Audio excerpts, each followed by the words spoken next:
Las opiniones y comentarios expresados en el siguiente espacio son exclusiva potestad de quienes lo emiten. Esta empresa televisora exime su responsabilidad o participación en los mismos.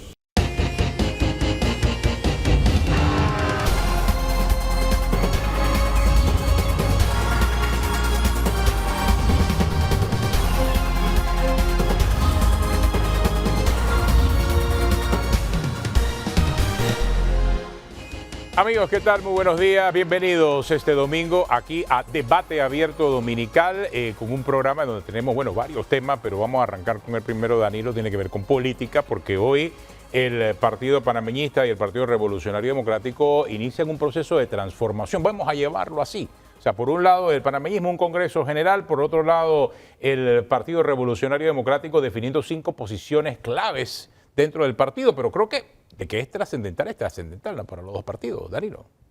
Ambos partidos están en un punto de quiebre de una curva que yo diría que ya está en su nivel de crisis considerable.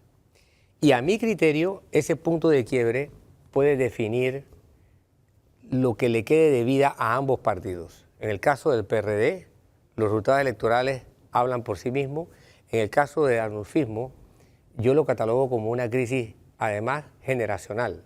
Generacional porque estamos hablando del partido, sin duda me atrevería a decir que es el partido más longevo en la República de Panamá. Claro que sí. Hoy en día, ¿qué lectura le hace a lo que ha sido el discurso histórico del panameñismo? No lo logro diferenciar. Después de liberales y conservadores vino Acción Comunal, exacto, el partido para la creación originaria del partido panameñista. Es un verdadero sobreviviente de todo lo que políticamente el país ha tenido, y este es un país demasiado chico para haber tenido una historia política tan llena de intrigas y convulsiones. Pero aquí el punto es que para ambos partidos, que es un punto de crisis, hay realidades que están tratando de determinar o de decir, esta es la suerte que les va a tocar. Y bueno, en el caso del PRD tenemos a 2 viejos amigos o 2 viejos contendientes debatiéndose en el mismo puesto, ¿no? A Balbina Herrera y al señor Pedro Miguel González. Está con nosotros hoy aquí. Así es. Y está también el señor Blandón, y no está de candidato. Blandón, pero que no está de candidato, pero que es sabe. Es el último en la línea de sucesión de este partido. Como así es. Dijimos al principio que después de los liberales y los conservadores, creo que el Partido Panameñista, a través de Acción Comunal, creó esa semilla partidista en el país. Y bueno, aquí lo tenemos esta mañana, el señor José Isabel Blandón. Creo que la memoria y la historia tampoco falla, pero usted que está esta mañana aquí, esos grandes desafíos que tiene el Partido Panameñista por delante, creo que sí son muy importantes ahora mismo. Señor Blandón, buenos días. Por supuesto, muy buenos días. Bueno, en estos momentos el partido está en esta convención extraordinaria ejerciendo el voto por una directiva que es importante resaltarlo, es transitoria.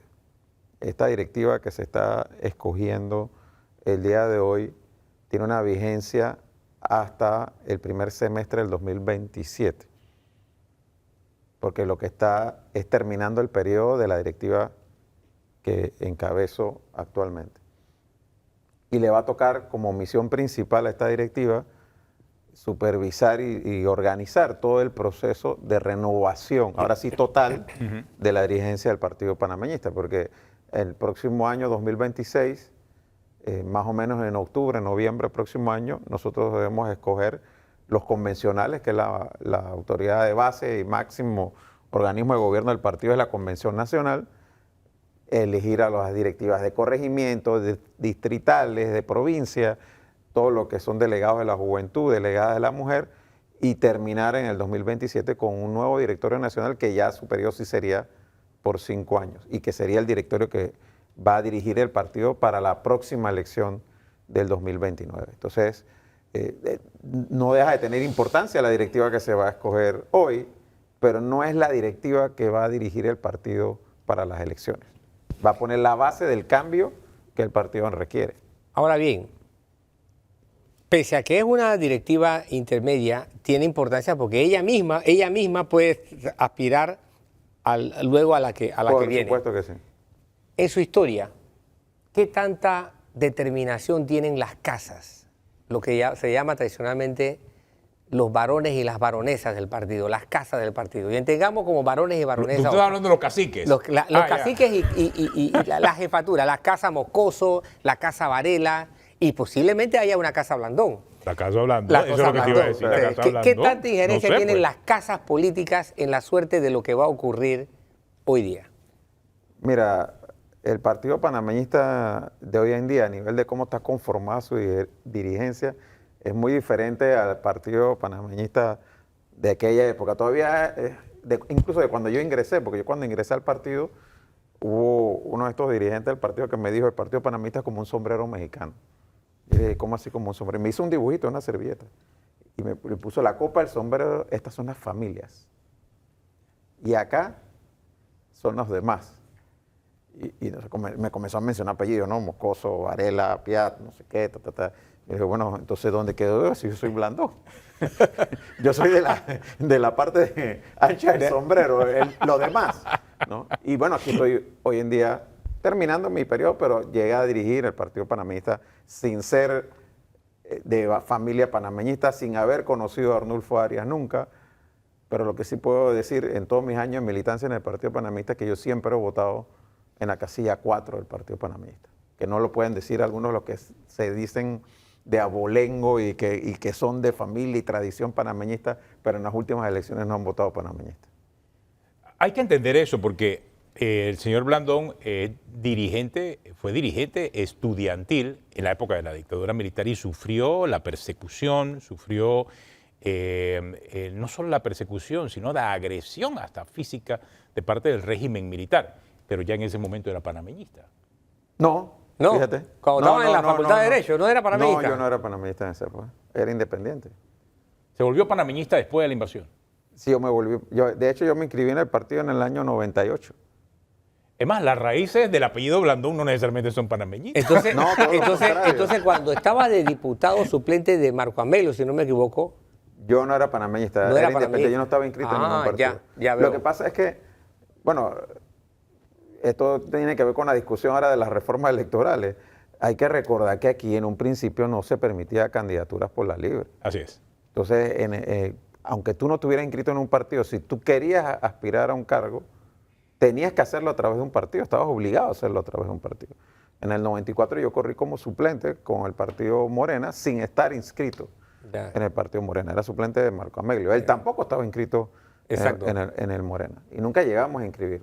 Después, Él era liberal. Exacto. Yo después me inscribí en el panameñismo en el año 98 y corrí a partir de la elección del 99 con el partido panameñista.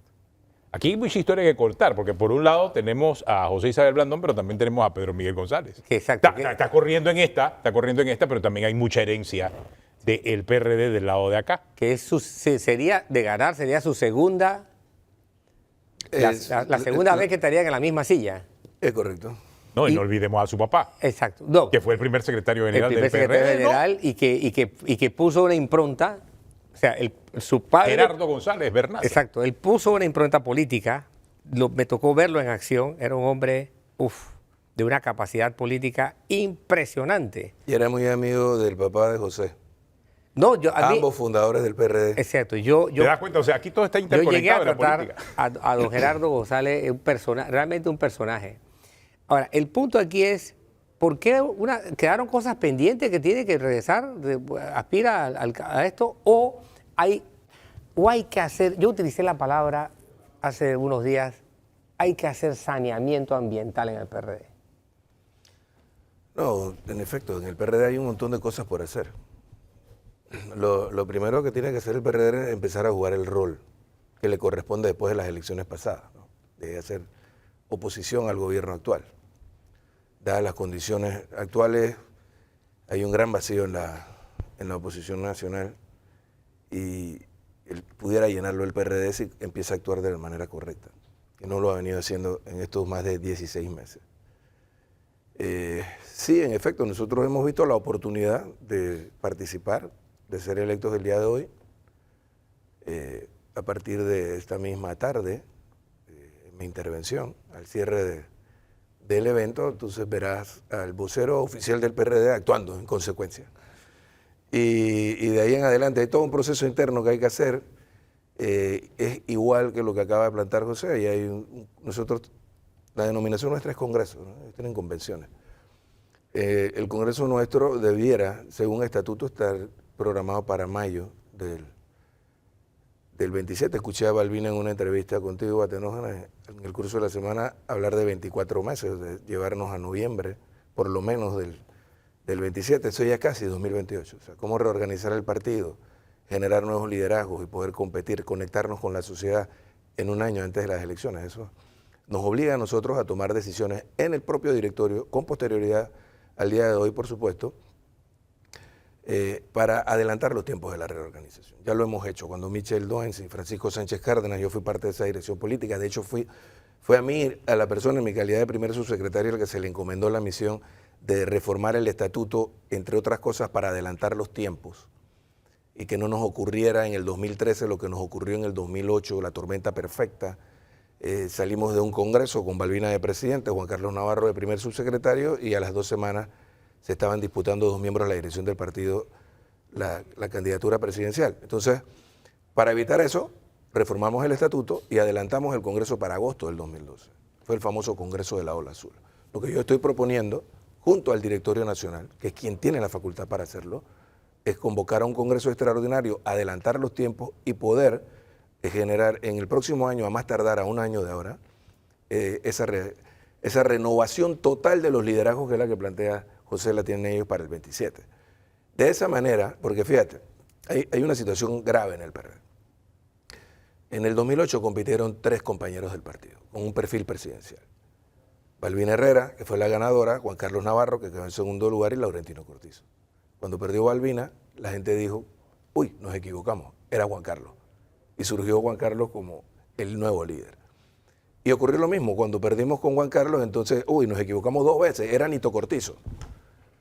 Entonces, ahora que hemos perdido tan catastróficamente, ¿cuál es el relevo desde el punto de vista del liderazgo electoral del partido a nivel nacional? Entonces, hay que generar los espacios para que puedan surgir esas figuras que nos permitan a nosotros competir en igualdad de condiciones con el resto de los partidos políticos. Y por eso es que estoy planteando la necesidad, y esto lo vamos a discutir en el Comité Ejecutivo Nacional, seguramente en nuestra primera reunión en la próxima semana.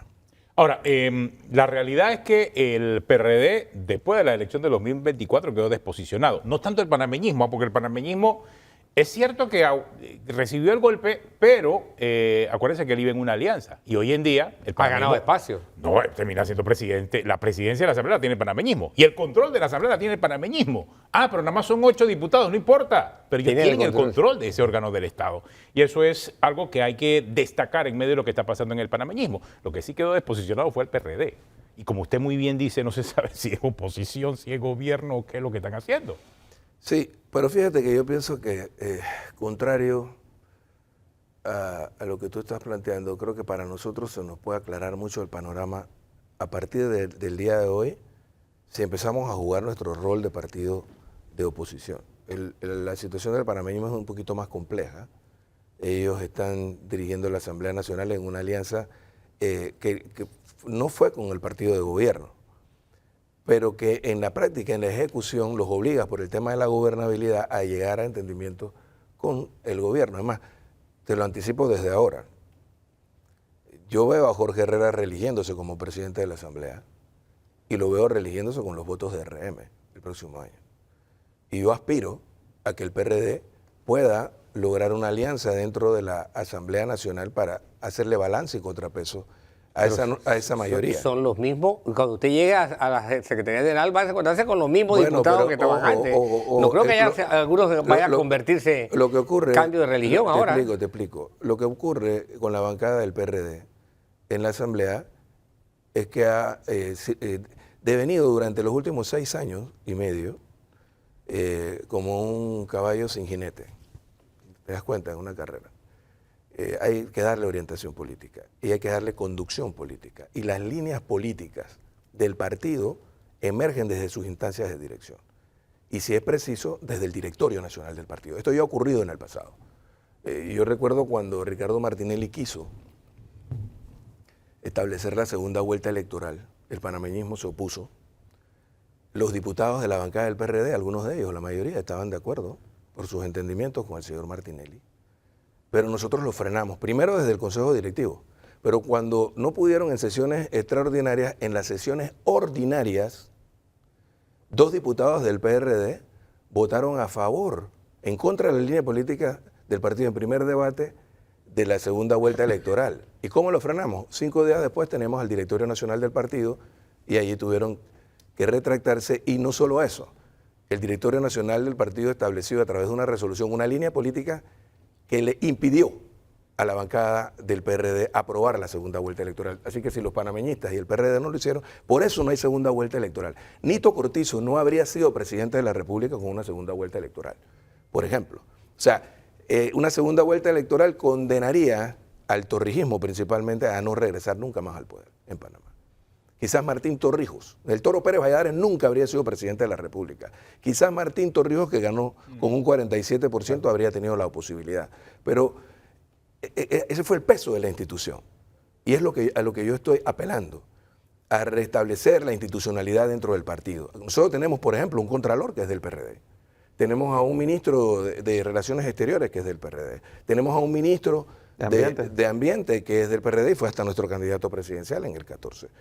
Y con qué, o sea, todos han incurrido en las causales que establece el estatuto del partido para ser expulsados. Por ejemplo, o sea, el peso de la institución tienen que empezar a operar para que la gente nos crea. Porque un día voto en contra de la ley del seguro social en sintonía con los sectores sociales, pero, y sobre todo los afectados por esa ley, pero al día siguiente entonces estoy votando con el gobierno para una mayoría en la Asamblea. Yo creo que eso debe terminar a partir del día de hoy. Ahora, una situación muy distinta vive el partido panameñista, porque es que estamos hablando de escenarios distintos, pero problemas similares, escenarios distintos en el sentido de esa percepción política e ideológica del partido versus la realidad de lo que se está pidiendo, que es la transformación. En el caso del partido panameñista, bueno, usted ya tiene 6 años, ¿no?, al frente del partido panameñista, creo que del 5 años, sí, casi 6. 2019 a esta fecha. Ha participado en 2 elecciones también y lamentablemente en las 2 elecciones pues no ha tenido esa capacidad de poder ganar. En la primera como candidato y en la segunda en la vicepresidencia. Hoy usted muy bien aclaró al principio que aquí se trataba de una aceptación de que era el momento de un cambio dentro del partido panameñista. Distinto de lo que ha ocurrido en el PRD, porque en el PRD renunciaron y desconocemos las razones de la renuncia. Los puestos están vacantes y ahí van a participar. Acá se trata de algo transicional de cara a una transformación completa del partido. Ahí hay diferencias, ¿no? Así es. Digo, a diferencia del PRD, por ejemplo, nosotros no estamos aquí reemplazando algunas posiciones del directorio, sino aquí sí se está renovando completo todo el directorio, pero de nuevo con un carácter transitorio. Ya la renovación de todas las autoridades, de la base hasta arriba, va a empezar en el próximo año 2026 y debe culminar en marzo 2027. Entonces, eso por un lado. Por otro lado, haciendo referencia a un comentario que tiró así sobre la mesa Pedro Miguel con respecto a Jorge Herrera, yo creo que es importante destacar que el partido panameñista llega a la presidencia de la Asamblea con el apoyo de bancadas de oposición, ¿no? Y eso es algo que la dirigencia del partido panameñista y la militancia del partido panameñista tiene bastante claro, que fue con el apoyo de bancadas de oposición, no fue con el apoyo del gobierno. El PRD, en esa dualidad que ha mencionado Pedro Miguel, pues dicen su oposición, pero votaron con la candidata del gobierno y del presidente el pasado 1 de julio. Uno de los retos que tiene Jorge Herrera de hoy en adelante es lograr que los compromisos que se asumieron el 1 de julio pasado a nivel legislativo se cumplan. La aprobación de la reforma del reglamento interno, la aprobación de la reforma a la ley de carrera legislativa, porque parte de la crítica que se está haciendo, por ejemplo, de que no se ha logrado reducir considerablemente la planilla de la Asamblea, surge del hecho de que hay una serie cargos que tú no puedes destituir por razón de la ley de carrera legislativa, porque la pasada administración, la de los 5 años anteriores, el periodo 2019-2024, puso una gran cantidad de funcionarios nombrados en ese mismo periodo en carrera legislativa. El ejemplo de todos los que están en las oficinas de participación ciudadana en el interior de la República, en su gran mayoría están en carrera legislativa. A pesar de que en un inicio se dijo que se iban a cerrar esas oficinas, no puedes cerrarlas porque no los puedes destituir sin modificar las condiciones actuales. Entonces, Jorge tiene ese reto, y yo pienso que es un reto también del partido, porque para nosotros, con miras al 2029, la idea es que el partido panameñista pueda liderar, en el mejor de los casos, sino conformar parte de una alianza opositora. Es la opción que nosotros vemos para ser gobierno y poder llevar adelante la agenda y visión del país que tenemos. Y en ese aspecto, lo que pasó el 1 de julio es como el camino correcto para mantener.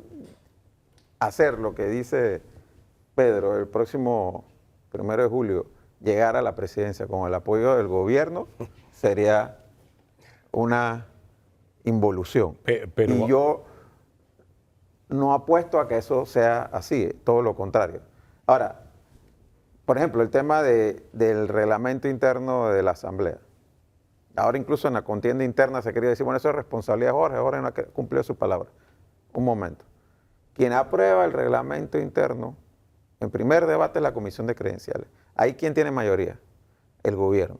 ¿Y cómo consiguió el gobierno esa mayoría en la Comisión de Credenciales? No fue por culpa de los panameñistas. Ahí están las declaraciones de los mismos diputados de Moca y de Vamos, diciendo que fueron entre ellos mismos que se traicionaron y que no cumplieron con los votos. Entonces, decir que es responsabilidad del panameñismo que no se ha cumplido con la reforma del reglamento interno no se ajusta a la realidad de lo que pasó cuando se eligió cómo se integraba la Comisión de Credenciales y por qué Dana Castañeda es hoy la presidenta de Comisión de Credenciales y no alguien de Vamos, como fue el compromiso que se asumió en esa alianza. Pero el panameñismo, quiero dejarlo bien claro, ha cumplido en todas las votaciones que se han dado de aquí a allá con lo que se comprometió como parte de esa alianza. Tengo una pausa, regresamos aquí en Debate Abierto Dominical, seguiremos hablando de lo que está pasando entre el panameñismo y en el PRD en este día, en este domingo importante de decisiones que están tomando este partido. Ya regresamos aquí en un minuto.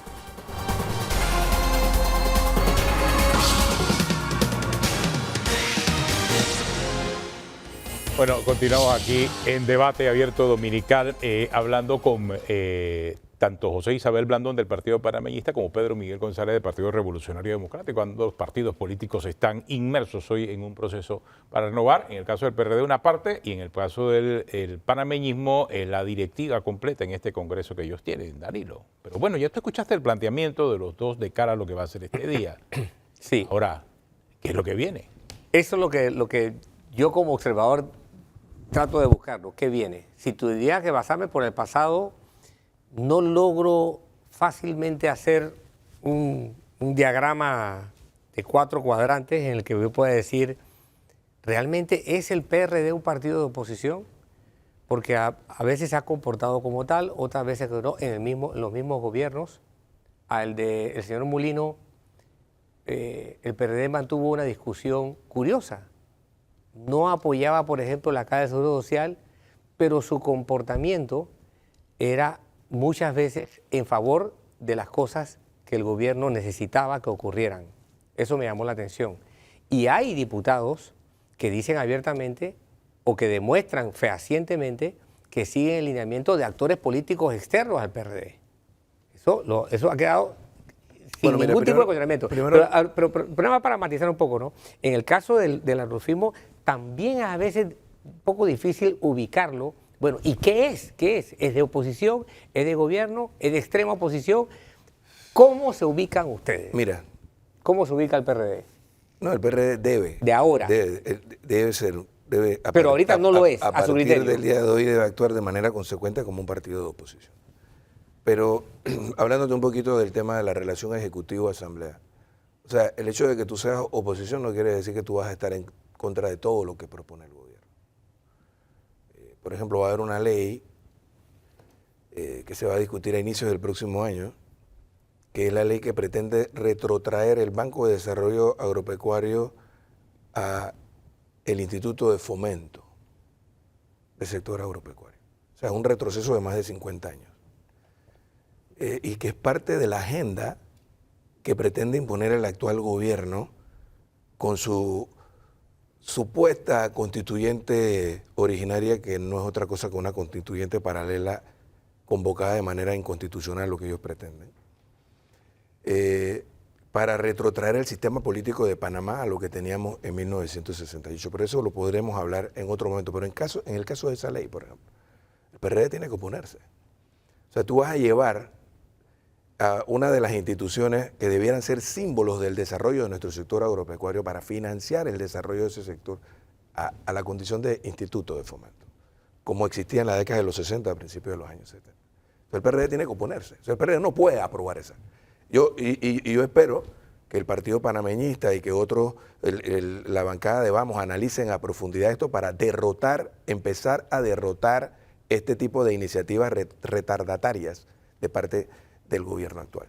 Pero pienso que el PRD tiene una oportunidad que es un poquito más compleja para el panameñismo por la condición que tienen conduciendo el órgano legislativo.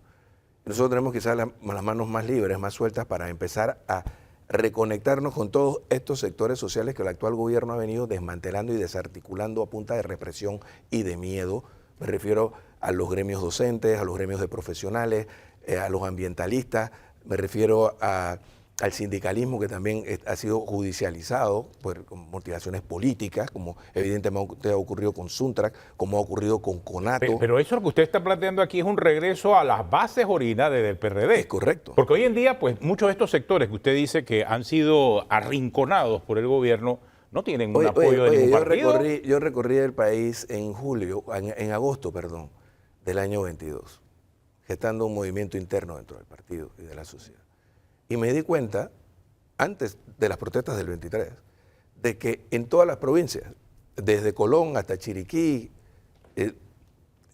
Coclé, Veragua, una gran cantidad de los dirigentes que estaban en las calles protestando eran miembros del PRD y algunos hasta fundadores del PRD. Pero hay una desarticulación entre el liderazgo político. Fíjate que no es un fenómeno del PRD, eso ha ocurrido quizás con todos los partidos políticos.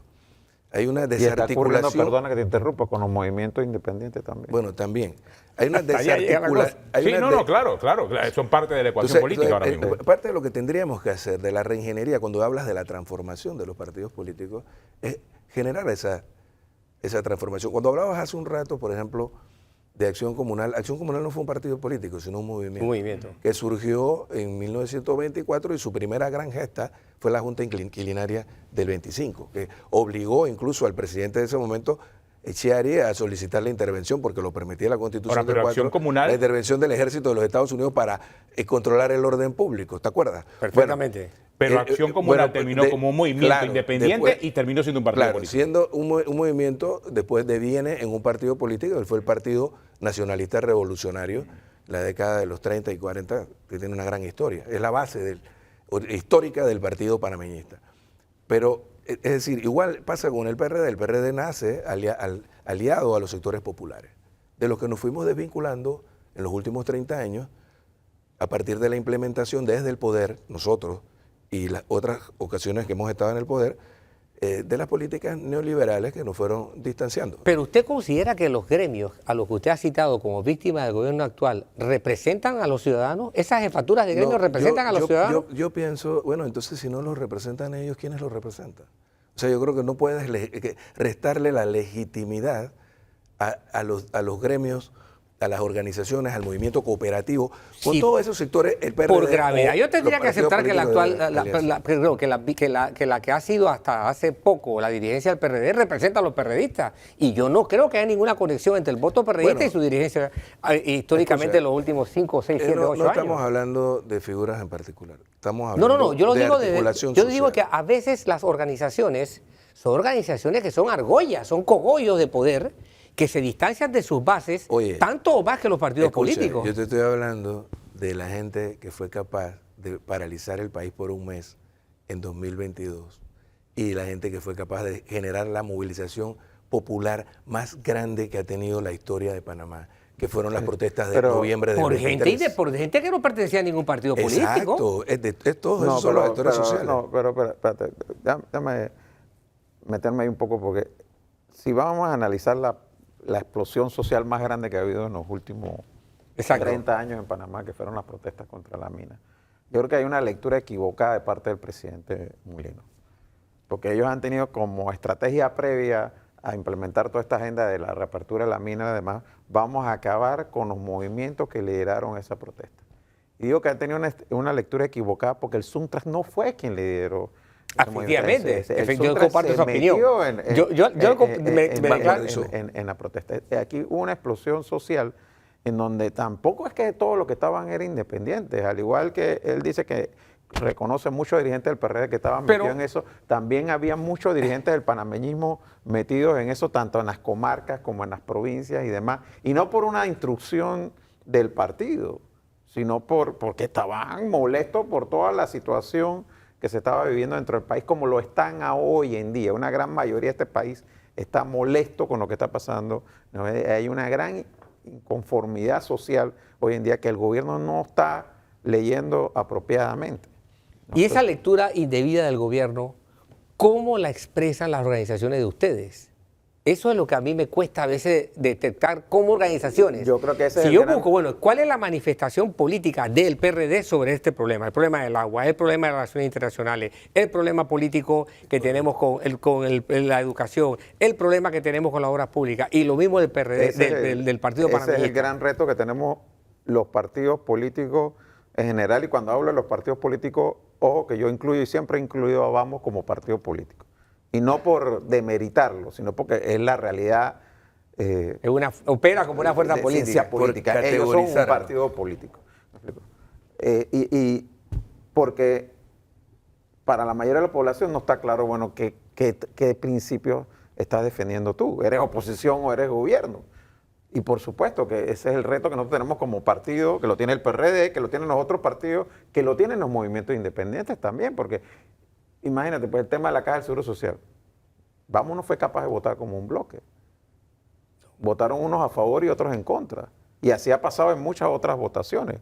Unos a favor y otros en contra. Está como bastante definido dos grupos dentro de esa misma bancada independiente que piensan distinto y se relacionan distinto con el gobierno.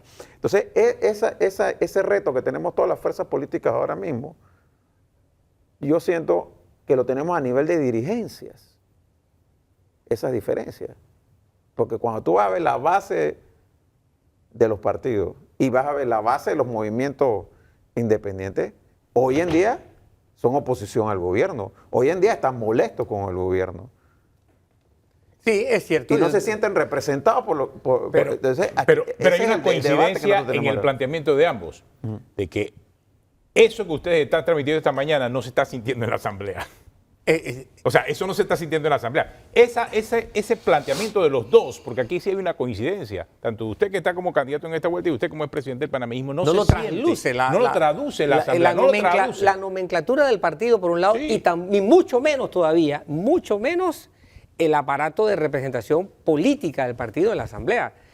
Que a uno le cuesta, decir, bueno, ¿y dónde se ubica? En el caso del PRD... Es un tema de desposicionamiento. Exacto, en el caso del PRD ese es parte del reto que tenemos, ¿no? De identificarnos no solamente a través de la vocería del secretario general u otros voceros del partido, sino a través de nuestra representación en ese órgano que es donde se debate el devenir político del país.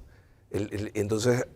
es importante que haya sintonía, sincronización entre van a venir temas, temas calientes. Pero fíjate, el tema es que ahora mismo tú estás, sobre todo hablando de los que están en la Asamblea, estás en un dilema complicado, porque estás con un gobierno que en realidad está empezando, porque a este gobierno le falta mucho más de lo que ya pasó. En una situación del país que también hay que reconocer que no es fácil. Para quien quiera que haya llegado a la presidencia de la República no le tocaba fácil. Por lo que pasó y lo que no pasó en los 5 años pasados, especialmente por el alto nivel de endeudamiento y todas las cosas. Entonces, tú tampoco puedes irte a una oposición tipo muera Sansón y todos los filisteos, porque entonces aquí no estamos haciendo daño todos nosotros. Tiene que haber algún nivel de diálogo y de entendimiento con el gobierno en cuanto a temas que son de Estado. Pero el problema que está ahora mismo viéndose, que un poco a lo que apuntaba Pedro Miguel, es que el gobierno no parece estar interesado en dialogar, ni con las fuerzas políticas del país, ni con las fuerzas sociales del país. El gobierno lo que parece estar interesado en que, bueno, yo voy a gobernar sobre la base de imponer mi posición porque voy a descabezar todas las posibles oposiciones que yo pueda tener.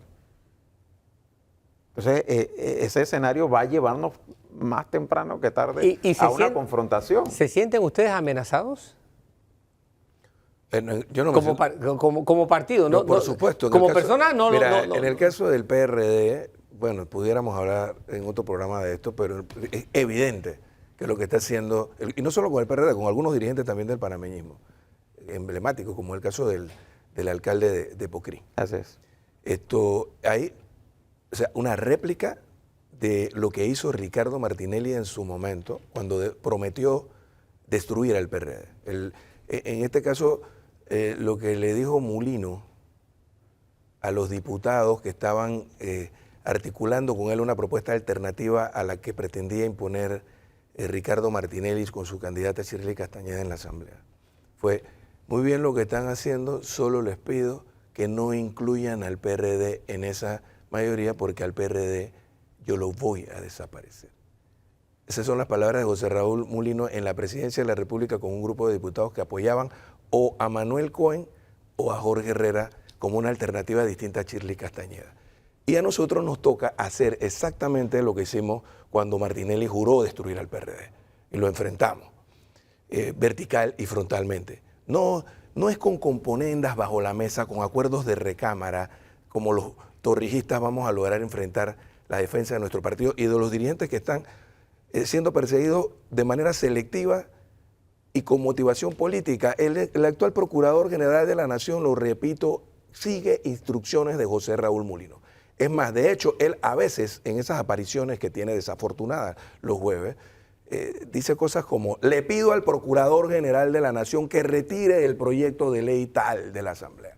O sea, para que tú veas hasta dónde llega, o te encuentras a un contralor que comienza a hablar de los procesos judiciales sin que el Ministerio Público haya todavía haya dado información al respecto de los procesos, y él ya comienza a hablar de procesos de enriquecimiento. O sea, ellos están articulados, el Contralor General de la República, el Presidente de la República y el Procurador en el propósito de arrinconar a sus adversarios políticos utilizando el Poder Judicial. El evento político de hoy es tan importante para el PRD como para determinar su sobrevivencia política. Usted lo está poniendo a ese nivel. Así es. Es que así es. Es que, vaya, solo tenemos que vernos en el espejo de una cantidad importante de partidos políticos que gobernaron en América Latina de la tendencia socialdemócrata con la que nosotros nos identificamos o como nos definimos. ¿Qué pasó con el APRA en Perú? ¿Qué pasó con Acción Democrática en Venezuela? ¿Qué pasó con el PRD dominicano? Y el caso más dramático, ¿qué pasó con el PRI de México, que gobernó 70 años, esa supermaquinaria? Está reducido ahorita a una mínima expresión. Y recorrieron este camino. O nosotros damos el golpe de timón y rehacemos la alianza social con la que nacimos para resurgir nuevamente, o nos va a ocurrir lo que le ocurre en el 29, y no te estoy hablando dentro de 10 ni 15 años. En el 29... espera, si no hacemos esto, espera que el PRD termine como un partido bisagra, como terminó el PRI, apoyando a la candidata de sus adversarios políticos. Pero es curioso, eso es lo que iba a decir. No solamente han perdido espacio, sino que dejan en herencia catástrofes, pero verdaderas catástrofes, porque ahí quedó Venezuela. México es un billete volando en el aire, es un billete de lotería volando en el aire. Ahorita mismo están enfrentando situaciones terribles, a pesar de que Sheinbaum tiene buena aprobación. Un fenómeno distinto, fíjate. En México ocurrió un fenómeno distinto. Hubo todo un proceso de más de 30 años de un sector del PRI que se mantuvo aferrado a sus valores y sus principios y ahora ha gobernado México y se ha reelegido con una gran popularidad con la presidenta Claudia Sheinbaum. Son dos caras de la moneda. Sí, es más, yo me inclinaría más en el caso del PRD por el ejemplo de lo que ha hecho ese sector. Ahora, no tendríamos que esperar. Lo que hizo fue abrir un nuevo partido. Claro, pero en el caso nuestro, lo que yo estoy planteando es que no tenemos que llegar a donde llegó el PRI. Ajá. ¿entiendes? Podemos recuperar al PRD Sí. si damos los pasos correctos. Ahora, ese escenario apocalíptico del PRD que planteó el señor Pedro Miguel González es uno, pero en el caso del panameñismo creo que hay más esperanza, ¿no? No está en una posición tan crítica, sobre todo porque tiene el control de la Asamblea. Digo, pero eso tiene sus cosas buenas y sus cosas malas, pero lo cierto es que yo creo que no estamos en una situación, sin lugar a duda, tan crítica como la del PRD, pero sí estamos en una situación complicada. Y reitero, yo creo que la crisis de legitimidad y de credibilidad no es exclusiva del PRD y del panameñismo. Yo creo que todos los partidos hoy en día tienen un problema similar, identidad. algunos de mayor o menor gravedad, pero en el fondo similar, que tenemos que enfrentar y reconocer las nuevas realidades, que la forma de hacer política ha cambiado en gran medida por toda la irrupción de la tecnología y demás en esto. Y el gran reto nuevamente para la directiva que se elige hoy es, por un lado, dirigir con éxito el proceso de renovación integral del partido, que este es un primer paso, pero realmente la parte más integral y más compleja viene a partir del próximo año, cuando vamos a renovar desde abajo las estructuras del partido, y por el otro lado, poder definir mejor qué es el panameñismo en términos de cómo está posicionado frente a lo que está pasando en el país ahora mismo. términos de tiempo y somos espacio. gobierno, somos oposición, cuál es nuestra posición con respecto a este tema, el otro tema, o sea, y temas que ya se han discutido, pero que para la psiquis social todavía no se ha definido, como el tema del seguro social. Pues el gobierno sí ya tenemos una ley, pero allá afuera la mayoría de la gente no está a favor de esa ley, ni de lo que está pasando con la caja del seguro social, pero también de los temas que vienen, que no es solamente el tema de la mina, los temas de reestructuración del Estado. De acuerdo a la agenda del gobierno, en el 2026 debe elegirse los constituyentes. Cuando tú vas a escuchar lo que el grupo que está liderando Miguel Antonio Bernal, que es parte del gobierno, está hablando en su alfabetización constitucional, ellos cuando enseñan un calendario dicen 2026, año en que se elige la nueva convención constituyente. ¿Van a cumplir o no con eso? ¿Eso es lo que va a anunciar el presidente el 2 de enero? ¿O va a anunciar qué? Bueno, gracias, señor Blandón. Gracias, Pedro Miguel González, por acompañarnos aquí en Debate Abierto Dominical. Una pausa y regresamos para hablar un poco acerca de la propuesta de una ley antimafia en Panamá, hecha por el presidente José Raúl Mulino. Después de la pausa, aquí en Debate Abierto Dominical.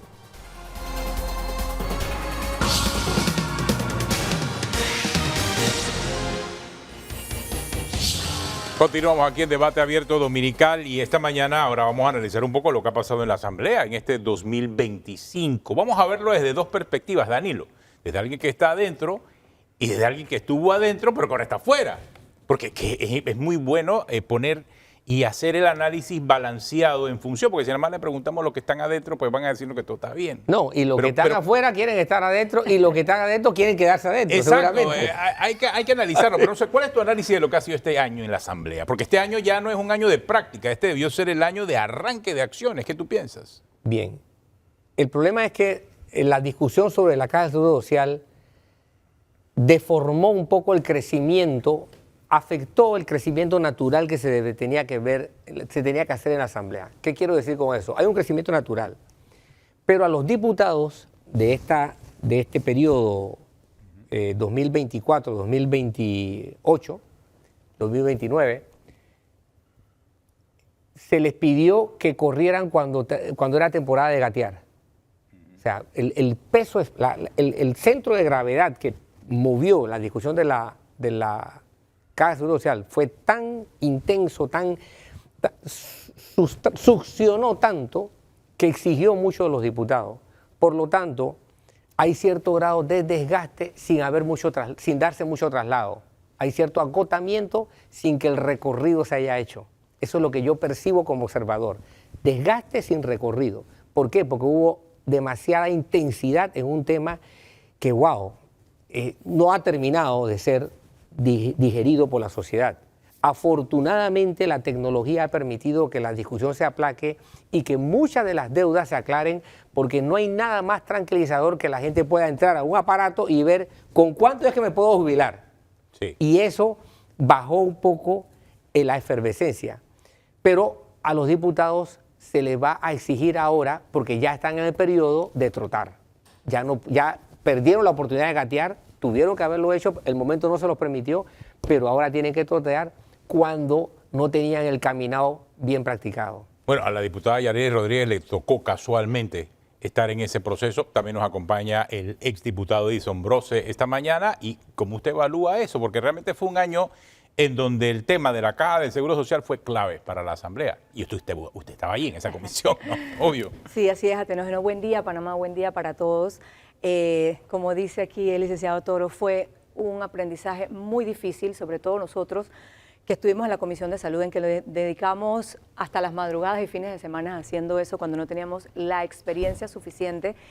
Y al respecto también me gustaría decir que la Asamblea Nacional sí tiene que reforzar aquellos profesionales que puedan dar ese apoyo a las diferentes comisiones, porque si bien es cierto no teníamos una persona que fuera, como les denomó, un especialista en los temas actuariales, en los temas actuariales, necesitábamos esa figura para que nos diera, bueno, esta es la corrida para que se hace en esta es la corrida que se hace. Era un tema muy técnico en donde la Asamblea necesitaba tener profesionales preparados para eso y no los tuvimos. Tuvimos que recorrer a muchas personas que voluntariamente nos decían una cosa, nos decían otra y en efecto era nuestra primera vez. Sin embargo, yo siento que el trabajo que se hizo en la comisión como tal, en la comisión, me refiero yo, fue un debate interno en donde nos sentábamos los diputados a decir por qué sí, por qué no. Sin embargo, el proyecto que se hizo, finalmente, ese texto único que se hizo en comisión, en donde casi todos unánimemente votamos, excepto, bueno, ya para el tema propiamente del sistema que iba a operar, que sí nos dividimos, la mayoría de las decisiones se tomaron en conjunto, en donde decíamos, bueno, aquí somos mayoría, vamos a votar esto, va a quedar así el texto único. Bueno, acá estamos iguales, bueno, vamos a definir.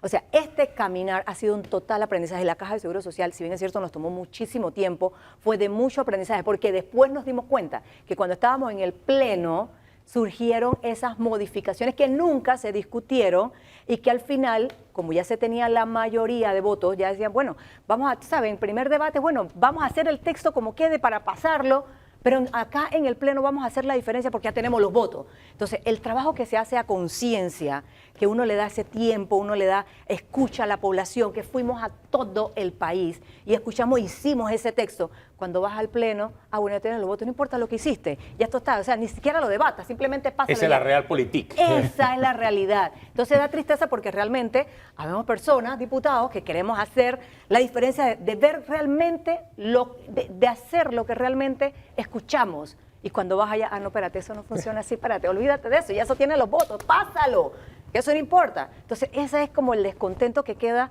en el corazón y toda la experiencia y todo lo que uno le invierte a esto, porque realmente uno quiere buenas leyes para el país. Por eso estamos ahí, para representar los intereses del pueblo. Entonces vemos cómo, espérate, esto, porque también se da a personas que nunca opinan en el pleno, pero que simplemente nada más está el voto y espérate, ¿qué es lo que hay para mi comunidad? ¿Qué es lo que hay para mi circuito? Entonces eso molesta realmente, porque uno que está tratando de hacer, no por lo que hay para mi circuito, sino, ven acá, esto es lo correcto, es lo que hay que hacer.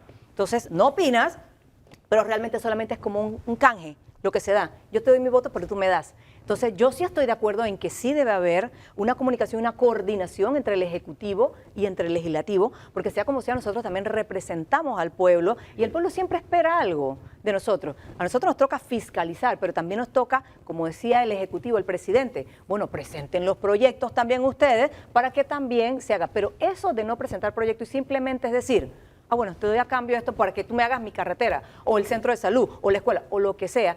Eso está muy mal y eso es lo que tenemos que cambiar en la Asamblea Nacional. Vamos a conocer la opinión del exdiputado, ex candidato a alcalde también, Edison Brose, que está aquí y que estoy seguro que él también vio lo que ocurrió en la Asamblea. Ya no estaba allí, pero su punto de vista es importante porque usted pasó por allí, vivió parte de eso. Ahora, ¿cómo lo evalúa en la distancia? Bueno, ante todo, gracias por la invitación. Buenos días a todos los que nos están escuchando. Bien, considero que la gente entró con altas expectativas de la Asamblea porque hubo una conformación de una Asamblea totalmente atípica, con nuevas corrientes, una Asamblea más balanceada, más fraccionada, incluso una Asamblea políticamente más conveniente que la anterior. Esta es una asamblea donde hay espacio para poder cabildear tus proyectos, para poder conversar, para poder acordar y avanzar una agenda de país. Entonces la pregunta es, ¿qué tanto se ha avanzado con la asamblea actual con respecto a la asamblea anterior? Hay un punto en el que yo coincido con el licenciado Toro. Llegando esta nueva Cámara de Diputados, reciben un proyecto altamente, digamos, una papa caliente, por ponerlo en términos coloquiales, panameños, lo cual denota y pone de manifiesto el verdadero calibre de cada diputado. ¿Qué quiero decir con eso? Muchos llegaron con altas expectativas, muchos, crearon también una atmósfera fuera de la asamblea, pero otros se quedaron muy cortos en la discusión. No importa si la persona estaba a favor o estaba en contra. A mí me parece que faltó en un proyecto tan importante de país que los que estaban a favor dijeran por qué estaban a favor, los que estaban en contra, que me parece que muchos manifestaron su opinión bien, pero faltó un poco más de eso. O sea, ese es el momento donde queríamos ver las cámaras, donde queríamos ver el discurso del diputado, no en otras cosas. Si el diputado va a su comisión, si el diputado hace un informe, pues esos son temas muy importantes, temas que inició la bancada independiente anterior, que han sido continuados ahora no solamente por la bancada de libre postulación, sino también por partidos políticos, lo cual es positivo y es algo que resalto de la nueva asamblea, resalto de los nuevos diputados. Sin embargo, me parece que en los proyectos más importantes es donde quizás ahí ha faltado un poco dar a conocer bien su opinión. Y este proyecto importante y muchos otros proyectos han venido del Ejecutivo. Yo personalmente tengo una especie de sinsabor porque considero que actualmente hay 3 áreas de la Asamblea que no estoy seguro que estamos avanzando mucho. Uno es la austeridad. La Asamblea actual es más austera que los periodos anteriores. Esa es una pregunta pendiente. La segunda es la productividad. Mayor cantidad de proyectos de ley no supone mayor calidad de proyectos de ley. De hecho, este es un país con distintos retos y uno de los retos es la libertad económica, que habla de, por ejemplo, lo que es la burocracia. Recientemente, en 2025, salió un índice de burocracia donde Panamá queda muy mal posicionado. Lo difícil que es o la cantidad de horas que toma abrir una empresa en Panamá con respecto a otros países. Entonces, si se van generando más leyes y produciendo leyes como si alguien simplemente firmara un panfleto, pues estamos llenando de burocracia. No es cantidad, es calidad. Entonces, ese es otro tema pendiente. Y por tercero, que esto va aunado al tercer punto, el impacto. Yo me pregunto si las comunidades allá afuera sienten o se sienten representados con las cosas que se están discutiendo adentro. Yo me pregunto si ellos dicen, oye, mira, este proyecto de ley nos va a cambiar la vida. Entonces, creo que ha habido una curva de aprendizaje, pero es una curva de aprendizaje que pues tiene que tener un tiempo. No puede ser una curva de aprendizaje de 5 años, porque el pueblo no le paga a un político para que vaya a aprender por 5 años, a estudiar por 5 años. Yo creo que ahí eso es algo que está pendiente, puede mejorar. Han habido algunos avances y yo puntualmente he mencionado, por ejemplo, lo que es los vehículos de la Junta Directiva, eso que ya la Junta Directiva no tiene vehículos, que alquila y es un montón de dinero que le estarían ahorrando. Eso me parece positivo. Sin embargo, hay que ir un poco más profundo para que pues, haya una diferencia, porque si la oportunidad llega con nuevos actores y pasa el tiempo y la gente dice estamos igual, entonces eso lo que va a hacer es darle razones a actores que no queremos en la Asamblea para que vuelvan a posicionarse. ¿Qué piensa usted de lo que dice el exdiputado Edison Brose? Usted que está viviendo ahora esta situación de la Asamblea. No, yo estoy totalmente de acuerdo. De repente tú ves que pasan unas leyes que muchas veces no tienen sentido o no tienen ese peso que las personas afuera pudieran decir, tú sabes, esto me gusta. Sí hemos pasado leyes en este momento que sí tienen su argumento y sí tienen su porqué y sí tienen su beneficio. Sin embargo, la productividad, realmente vale la pena hacer este tipo de leyes que se están pasando. O sea, este análisis que hay que hacer es importante porque tenemos que ver la calidad de las leyes que se están haciendo. Si bien es cierto, pero los partidos políticos le están metiendo zancadilla a la ley de postulación ahí en la Asamblea. Siempre, siempre están tratando, o sea, ok, somos compañeros de trabajo y eso es obvio, todos los días nos vemos, sin embargo, dependiendo de lo que se va a discutir, hay diferentes pensamientos, diferentes posturas, y siempre va a haber ese choque entre lo que tú dices y lo que yo digo, y nosotros generalmente tratamos de hacer lo que nuestro corazón diga y lo que nosotros sentimos que es lo mejor para el pueblo. Siempre ese ha sido nuestro norte. Obviamente nosotros, por ser independientes, vamos a tener nuestro propio criterio y defender nuestro punto de vista como hasta ahora lo hemos hecho. Sin embargo, para mí la Asamblea necesita muchísima más transparencia y necesita mucha más digitalización. ¿A qué me refiero? Por ejemplo, una persona que está en el interior, que quiera proponer un proyecto de ley, que no sabe, una persona común y corriente no sabe cómo se hace un proyecto de ley. Sin embargo, no tenemos actualmente en nuestra plataforma de la Asamblea Nacional inteligencia artificial, que pudiera una persona entrar y decir, bueno, yo quiero hacer un proyecto de ley de resocialización de los privados de libertad.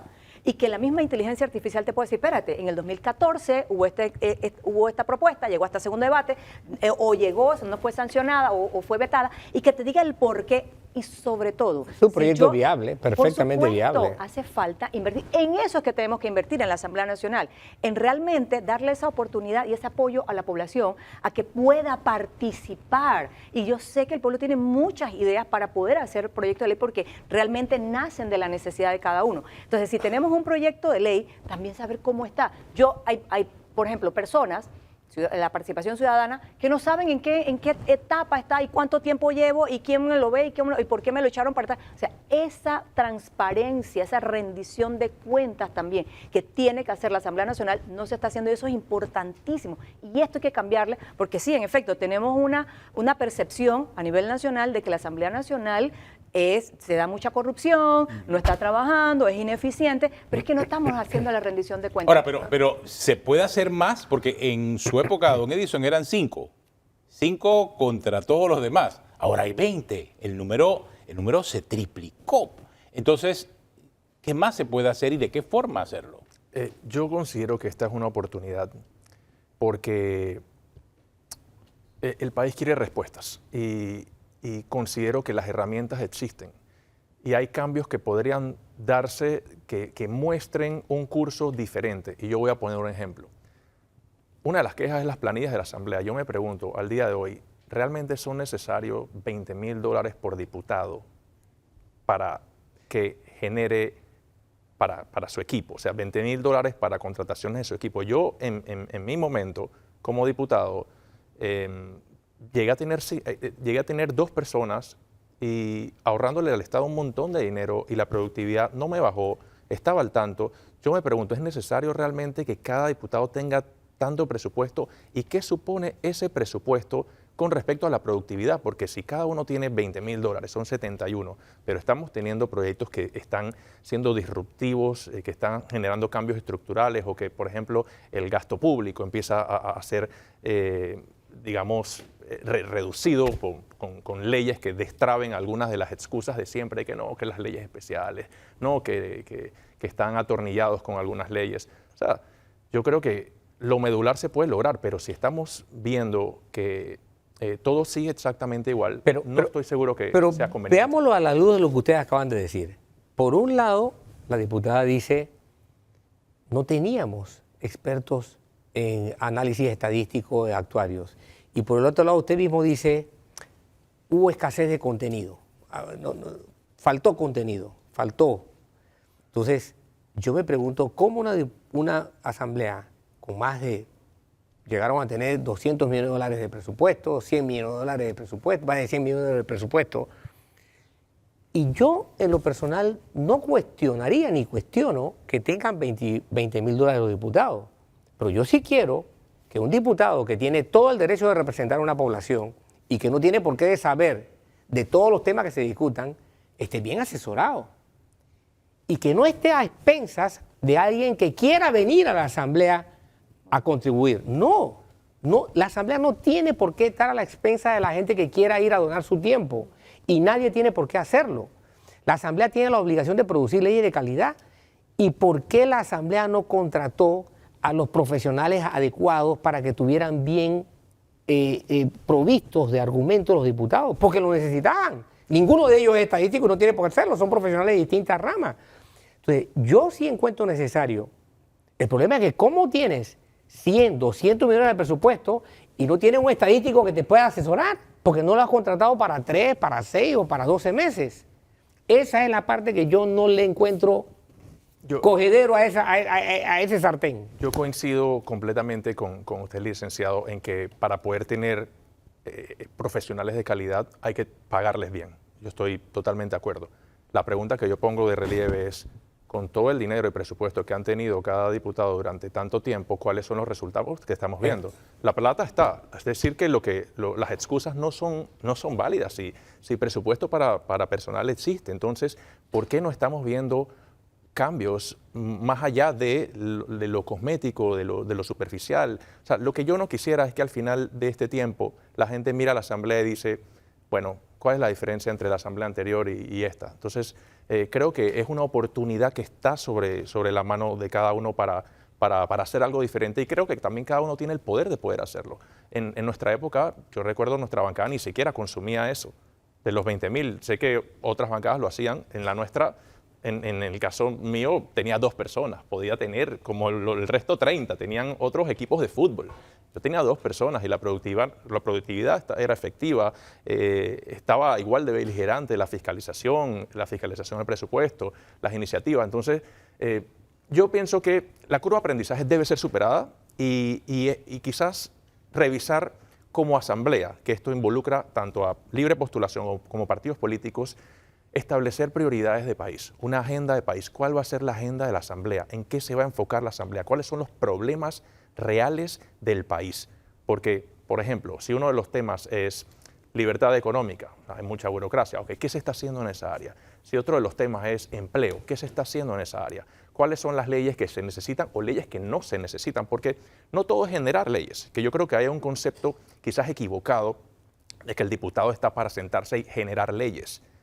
Los países que mejor funcionan no te generan una ley por día. De hecho, sacarte del bolsillo una ley todos los días no es algo, ni va a ser sustancioso, ni es racional. O sea, una buena ley toma tiempo. Entonces, quizás lo que necesitamos es pensar en desburocratizar, eliminar lo que no funciona, tener un Estado donde se genere confianza, donde exista seguridad jurídica, eso de que te están cambiando las reglas, de que todo hay que regularlo. Eso espanta la inversión. Necesitamos generar inversión, y para generar inversión es importante que haya confianza, menos burocracia, facilitar todo lo que es la digitalización y desburocratización, tanto física como digital del Estado, y eso creo que nos va a ayudar. Y de igual manera, tan importante como esta área es el tema de la seguridad. Nadie va a invertir en un país donde no se perciba seguridad. Esas inversiones se pueden mover a otros lados. Entonces yo creo que hace falta quizás sentarse las distintas fuerzas políticas y decir, vamos a pensar en el país, cuáles son las verdaderas necesidades del país, cómo podemos ponernos de acuerdo en las distintas áreas y trabajar. No necesariamente significa competir a ver quién presenta 100 iniciativas de ley. Si son 100 cosas que no sirven para nada más que para un titular, eso no le cambia la vida a la gente. Quizás es sentarse y decir, vamos a trabajar y a unir nuestras fuerzas, a unir esos equipos, que algunos los utilizarán todo el presupuesto, otros no, pero para las cosas que realmente le pueden cambiar la vida a la gente. Ahora, ¿será posible eso, diputada? ¿Qué piensa? Yo sí creo que es posible. Lo que pasa es que necesitamos tener un buen liderazgo dentro de la Asamblea Nacional, que precisamente pueda unir esa fuerza, sentarnos. Por ejemplo, tema del agua, que es una necesidad urgente en todo el país. ¿Por qué no nos sentamos como todas las fuerzas? Y esto debe estar en el líder, donde tú tengas un líder que realmente toma esas decisiones y pueda cohesionar al resto de los diputados, podemos salir adelante y podemos hacer estos proyectos de ley. Y podemos Usted habla del presidente de la Asamblea. Del presidente de la Asamblea, porque esa es la cabeza realmente quien tiene que tomar esas decisiones. ¿Cómo se siente usted con la escogencia de lo que fue el actual presidente de la Asamblea, el señor Jorge? Mira, nosotros dimos ese voto de confianza para poder tener algo diferente, porque si no vamos a tener más de lo mismo de lo que se había pasado en el periodo anterior. Queremos algo diferente y le apoyamos y le dimos ese voto de confianza. Sin embargo, hoy día todavía no sentimos que realmente el tema de la planilla haya llegado a resolverse realmente o que tú puedas ver que se haya disminuido.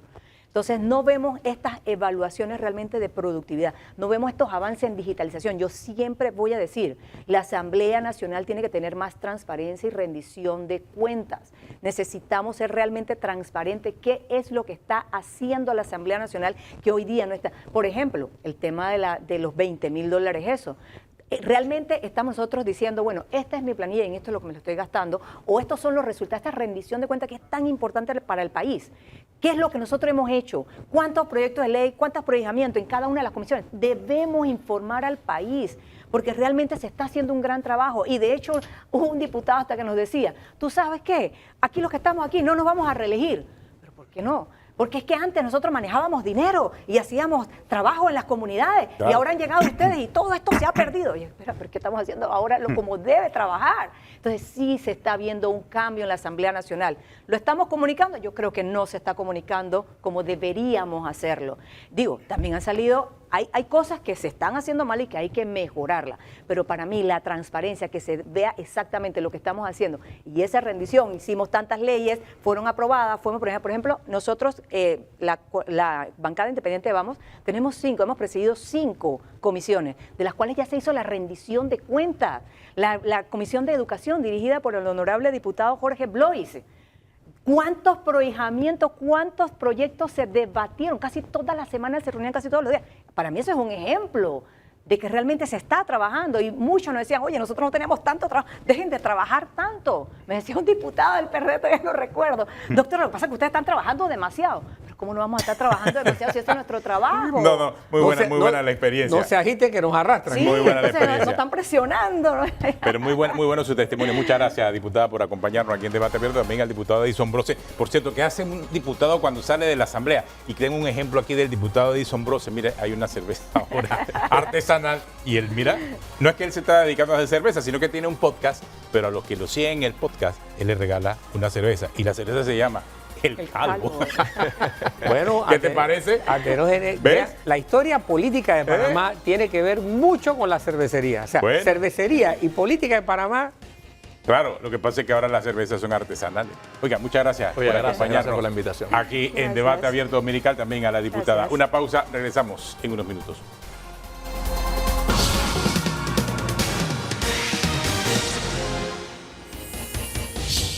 Continuamos, esto es Debate Abierto Dominical. Hoy tenemos como invitado a la ministra de Trabajo, Jacqueline Muñoz, quien va a acompañarnos a lo largo de este espacio para hablar acerca de la instalación de la Comisión del Salario Mínimo, qué va a pasar, en cuánto podría aumentar, cuáles son las expectativas que hay acerca de lo que es la transformación del empleo de cara a lo que va a ocurrir este próximo año. También para este bloque nos va a acompañar el señor Gabriel Yes, presidente del Consejo Nacional de la Empresa Privada. Con ambos vamos a hablar acerca de ese tema, Danilo. Gran expectativa sobre el salario mínimo. Tú que has visto las cosas hasta ahora, ¿qué piensas? Bueno, en primera instancia hay 2 enfoques. El enfoque de necesidad, porque hay una necesidad sentida de que el salario tiene que aumentar. Recordemos que 2020 se viene abajo demanda y oferta. Luego, a partir de 2021, el país repunta. Pero ese repunte realmente hay que verlo desde la perspectiva de lo profundo que se había caído. Buena parte de ese repunte era buscando el nivel 0, porque habíamos caído profundamente por debajo de 0. Por lo tanto, tratando de buscar el nivel 0. Lo que pase por encima de ese nivel 0 es lo que podríamos llamar la sensación de costo de la vida. Así que la gente dice eso. Pero a esa realidad hay que contraponerle la otra realidad. ¿Cuántos de los que están esperando mejorar su calidad de vida ni siquiera están en el sistema regular aspirando a que el salario se les mejore, sino que ni siquiera tienen salario? Entonces, esas son las 2 realidades que hay que cotejar. Por lo tanto, hay que saber plantear esto en términos de presente y de futuro. Porque la gente tiene que ver, bueno, los que están aquí, ¿cuánto va a mejorar mi salario? Pero los que ni siquiera tienen salario, aspiran a tener algún salario que algún día puedan recibir. No, y si eso se suma a la situación económica del país, que para nadie es un secreto, está muy delicada este año, ha sido un año de transición. O sea, con todos estos elementos, ministra, pues llegamos a una discusión de salario mínimo en un ambiente quizás complicado, pero hay buena voluntad, me parece. Sí, yo le llamo una mesa de salario mínimo histórica. Histórica porque, en efecto, no se están haciendo, primero, una gira nacional. Esta es una mesa que duraba de 3 a 5 meses, promedio y hacían un gasto excesivo y al final no se llegaba a acuerdo, ¿no? Nosotros tenemos 4, se aprobó el día sábado, 4 sesiones. Las 2 primeras sesiones es para la escucha de los técnicos. Ayer tuvimos la primera, el día miércoles tuvimos la primera sesión escuchando a los técnicos. Los números no son tan alentadores, pero se estableció que hay que ver un punto de equilibrio. Y lo he dicho, prudencia y equilibrio. Para el sector empleador las cosas no están tan bien, pero para el trabajador tampoco. Entonces creo que es una mesa bastante equilibrada. Vi mucha madurez en la mesa, la verdad me sorprende, mucha madurez en la mesa. Los representantes del sector trabajador en muchas ocasiones ayer le dieron al sector empleador la razón y viceversa, ¿no? Me da buen aliento esta mesa, la verdad. ¿Qué piensa Gabriel Díez? Buenos días, primero de todo, y muchas gracias por la invitación. Lo primero es que hay esa voluntad de generar un consenso y que estamos comprometidos y entendemos todas las partes que, por un lado, a muchos hogares panameños no les alcanza. No les alcanza. Y esa es una realidad. Pero a la misma vez hay muchas empresas que están al borde de la sostenibilidad financiera, especialmente las micro, pequeñas y medianas empresas. Entonces, cualquier revisión que se haga al salario mínimo debe ser balanceado y sostenible. ¿Qué significa balanceado? Nosotros tenemos que tener un aumento que lo primero que haga es que le dé algo más a la familia panameña para poder vivir, pero a la misma vez no puede ser un aumento que genere un mayor costo a las empresas y que las empresas se vean obligadas a subir el costo de la vida. Eso no es lo que estamos buscando ni como negociadores ni como sector empleador. Eso va en contra del progreso y así lo estamos entendiendo. Y la parte sostenible tiene que ver con que no debe ese aumento, cualquier aumento que veamos, desincentivar la contratación de personal formal y con un trabajo estable. No podemos permitir que haya un aumento en la informalidad y tampoco podemos aceptar que haya más despidos. Entonces, la situación económica del país es compleja. Nosotros lo entendemos. Es compleja para todos. No es que nadie se salva. Es una realidad, pero también entendemos que la gente quiere más, necesita más y merece más. Tenemos que buscar ese balance. Sí, es un año histórico y es un año complejo, o sea, por la suma de 2 hechos. Por un lado, la parte económica, por otro lado, todo el panorama político, por otro lado, todo lo que ha ocurrido este año con los sindicatos, ministra. O sea, eso ha sido un gran desafío para el Ministerio de Trabajo, lo que ha ocurrido. En efecto, sí. Y creo que lo primero que logramos establecer en la mesa es que no es una mesa de salario mínimo para la parte, únicamente para la parte ocupada, la parte que hoy tiene trabajo, sino para el buscador de empleo. Y es una realidad. Y la columna vertebral de nuestro país está en la micro y pequeña empresa y la mediana empresa. Entonces no podemos buscar este tipo de aumentos que busquen un componente, y lo llamo tal cual, un componente politiquero. Nosotros tenemos que pisar tierra y tener una realidad. Si tú pones o castigas, y el mejor ejemplo lo pasamos hace semanas, cuando una empresa despidió un sinnúmero de trabajadores a raíz de una ley porque no era sostenible. ¿Y quién lo paga? El trabajador. Y al final son gente que hoy están desempleadas y que tenemos que buscar cómo entran y consiguen un empleo que es complicado. Entonces, tenemos que tomar decisiones responsables en este sentido, ¿no? No podemos irnos por la pasión. Tenemos que entender que todo se transforma al plato de la familia panameña y que hay una realidad complicada para ambos sectores. Partiendo de esa premisa, creo que logramos sentar en la mesa y que las personas que están representando ambos sectores lo lograron ver. Y eso ya es un avance importante. No es solo para el trabajador que gana un salario mínimo, no. Es para los buscadores de empleo que quieren un salario y que la empresa tiene que abrirle oportunidades. Ahora, para la mediana y gran empresa, que por cierto, cuando uno se pone a escudriñar, uno ve que hay posiblemente cierta tendencia a mantener o a rebajar la cantidad de empleados. No hay una tendencia a aumentar la cantidad de empleados. Sin embargo, uno podría decir que la mediana y pequeña empresa pudieran tener imaginariamente cierta capacidad de amortiguar un aumento del salario mínimo. El problema es cuando llegamos a las decenas de miles de pequeñas y microempresas que absorben una enorme proporción de los empleos, lo cual se ve reflejado también en lo que se le paga al Seguro Social. Cuando uno ve la historia de la morosidad del Seguro Social, uno descubre que hay un peso específico enorme para las micro y pequeñas empresas que han sido impactadas. Y uno ve los momentos cuando se disparó la morosidad en la caja. ¿Qué tipo de empresas? No estoy diciendo que las medianas y grandes empresas no han quedado mal con el seguro, no. Hay empresas que sí han quedado mal, pero el peso específico de las micro y pequeñas empresas es enorme. Entonces, en ese mundo, me llamó la atención que en su discurso usted reconociera que ese sector de la economía pudiese verse lastimado ante un incremento considerable o ante un incremento no previsto moderadamente.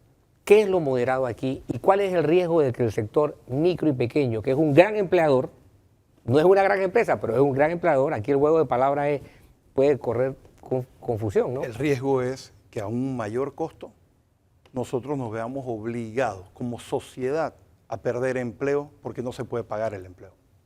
Nosotros por eso hablamos de balance. Y te quiero dar un ejemplo puntual, Danilo. Bocas del Toro. ¿Cuántas empresas medianas y grandes hay en Bocas del Toro? Las cuentas con una mano. La más grande, ¿cuál es? Chiquita.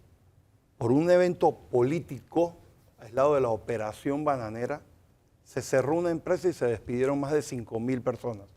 El pequeño, el taxista, el que tiene una fonda, dice, ese es el problema de los que está allá.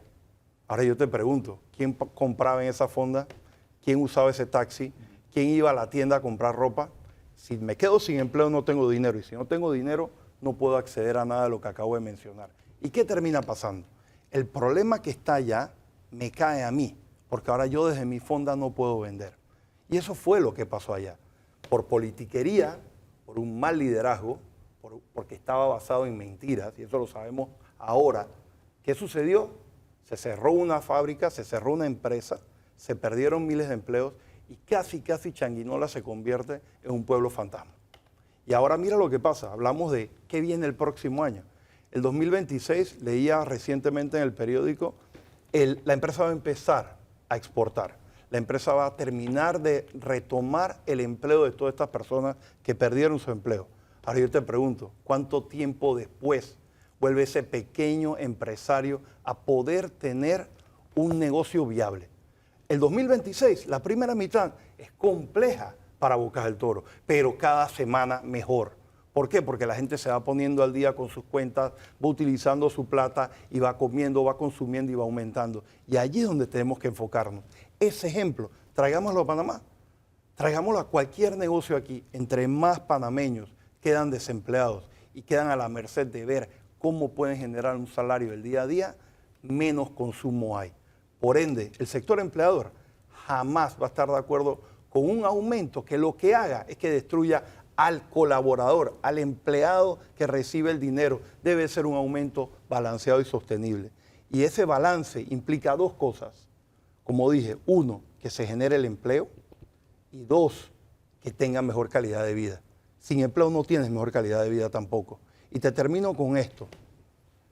Nosotros como país tenemos que entender que el salario mínimo no es una aspiración real para la población. La población debe aspirar a mucho más del salario mínimo y que nosotros vamos a poder lograr ese salario mínimo mayor o ese salario por encima, del salario mínimo en la medida en que nosotros tecnifiquemos nuestra mano de obra, en la medida en que nosotros podamos atraer inversión y eso se construye construyendo confianza, donde el inversor venga, donde el inversor local invierta, genere una empresa que genere empleo y que ese empleo genere ingresos para la familia panameña que permita mejorar su calidad de vida. En esa dirección tenemos que trabajar y ese es el objetivo país. Ahora, allí. Qué bueno que tocó el tema más sensible, con eso comenzamos el bloque y quizás no profundizamos lo suficiente para entender por qué hablamos de crisis económica. Una crisis económica que se manifiesta en los primeros 3 meses del año, producto de una serie de protestas y huelgas que al final se pudo comprobar que no necesariamente tenían el interés social que estaban anunciando, sino que había un interés político, partidista incluso en algunos casos, dirigido a desestabilizar la acción. Y estamos hablando que eso abarcó marzo, abril, mayo y hasta el mes de junio.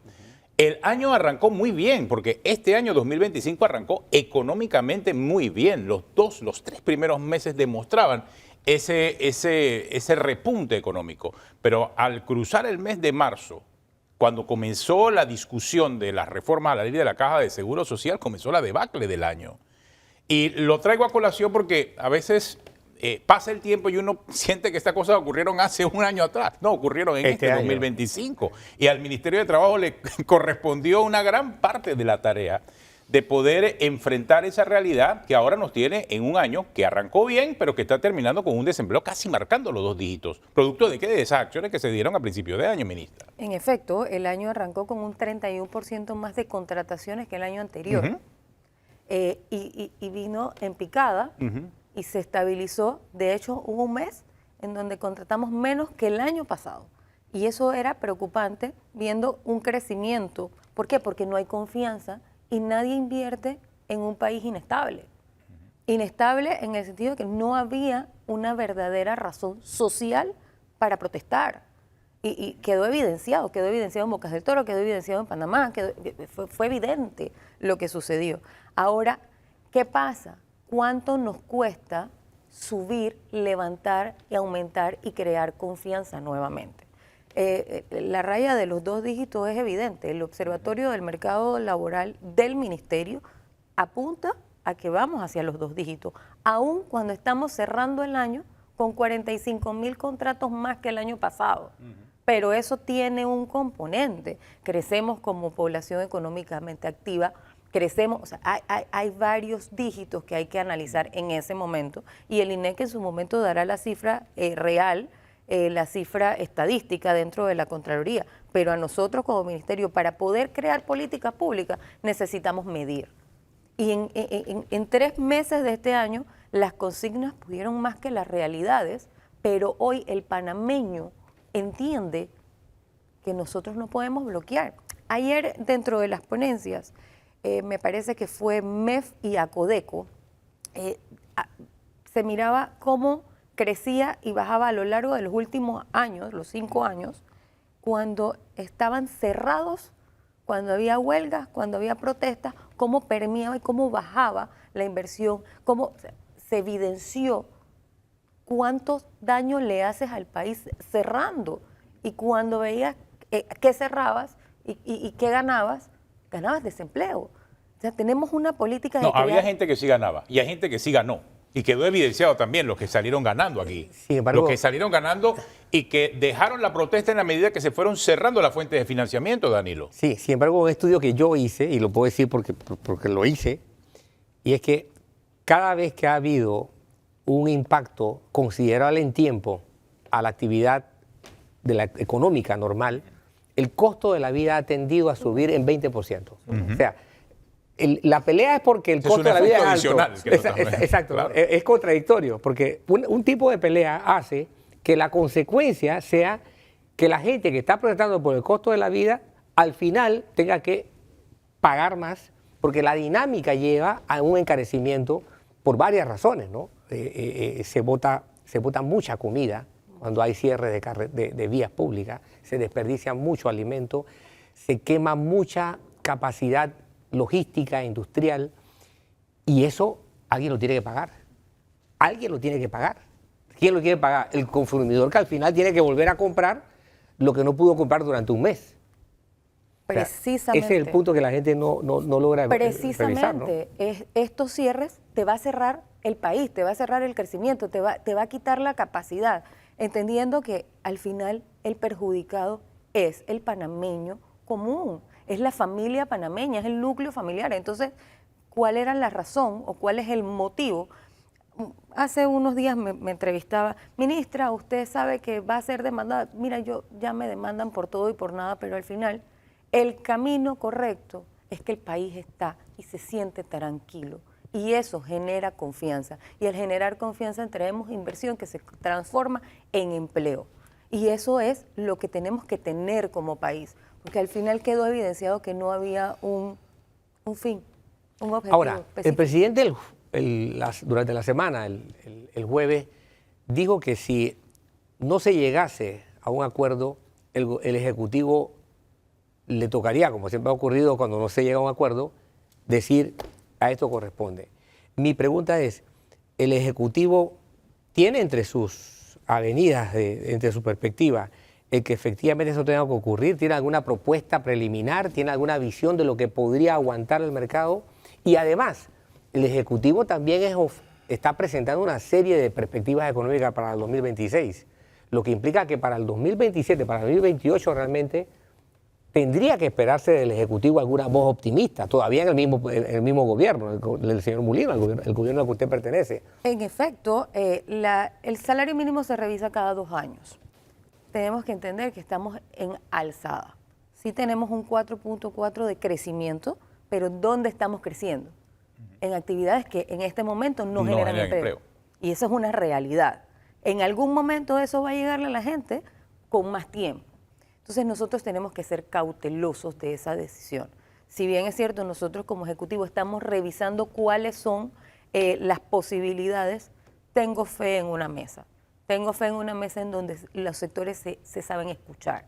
Espero no tener que llegar a decir el Ejecutivo tomó la decisión final porque lo mandata la ley cuando no se ponen de acuerdo. Pero yo quiero ser cauta en este sentido. Yo creo que históricamente esta es una mesa que va a poder escuchar y entender cuál es la realidad país. Las ponencias que se están dando lo están evidenciando con imágenes, no solo con números, lo que lleva el sector trabajador a llevarlo a la realidad. Pusimos ejemplos muy claros el día de la sesión, ¿no? Ahora bien, hay que ver las expectativas de la economía para el próximo año. O sea, desde el CONEP, ¿cómo lo ven? Mira, primero de todo, confianza. Nosotros tenemos que generar confianza para que el que tiene plata invierta o la pueda conseguir para invertir. Lo que tú decías, Danilo, aquí no es que hubo cierre solamente este año.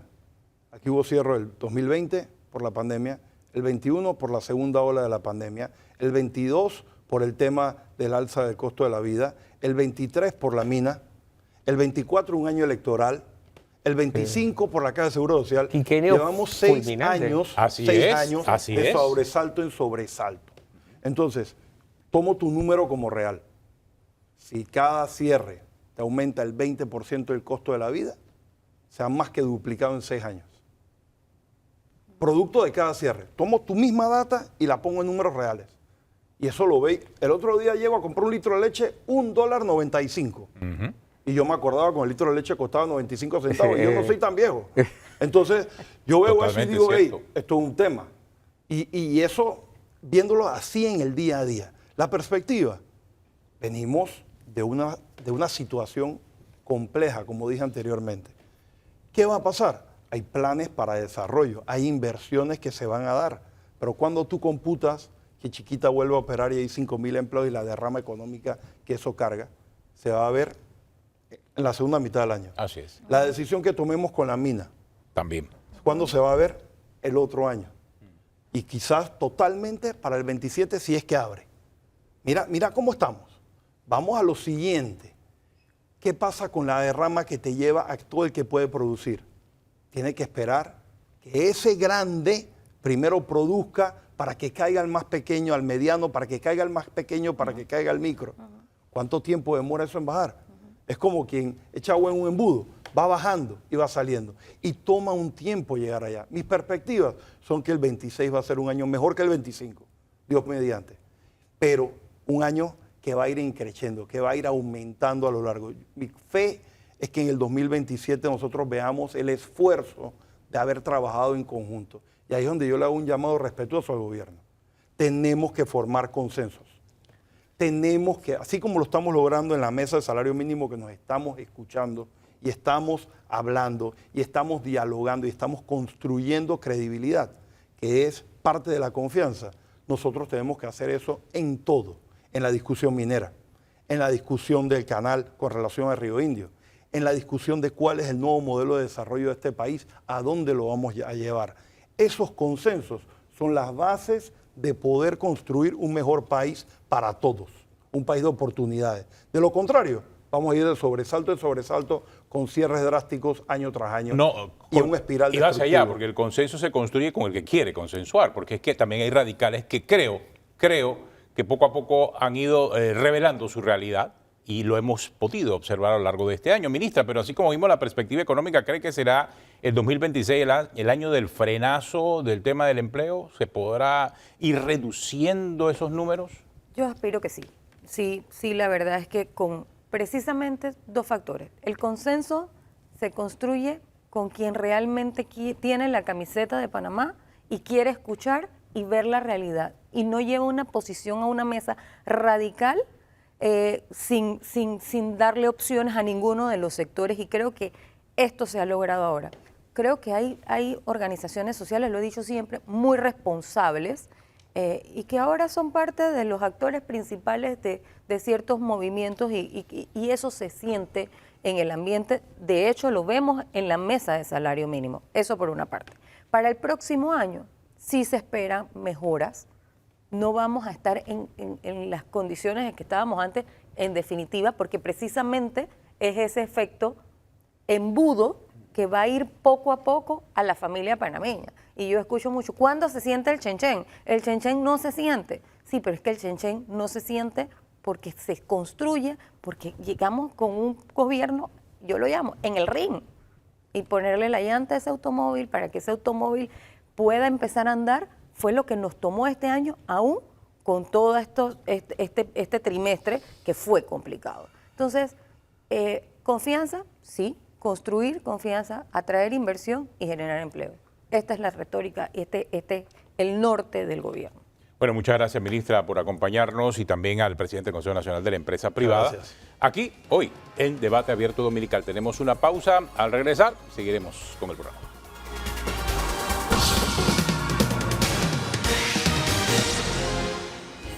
Bueno, continuamos aquí en Debate Abierto Dominical. Vamos a analizar ahora una propuesta que lanzó a la mesa el presidente de la República, una ley antimafia, o sea, para enfrentar al crimen organizado. Estamos pasando por una situación muy difícil en materia de seguridad, pero que tiene específicamente que ver con la manera de que el crimen organizado se ha mimetizado en muchas organizaciones y hasta en el aeropuerto. Vimos el caso del aeropuerto esta semana. Darío, ¿tú qué piensas? Era toda una operación complicada, pero que tenía eficacia, ¿no?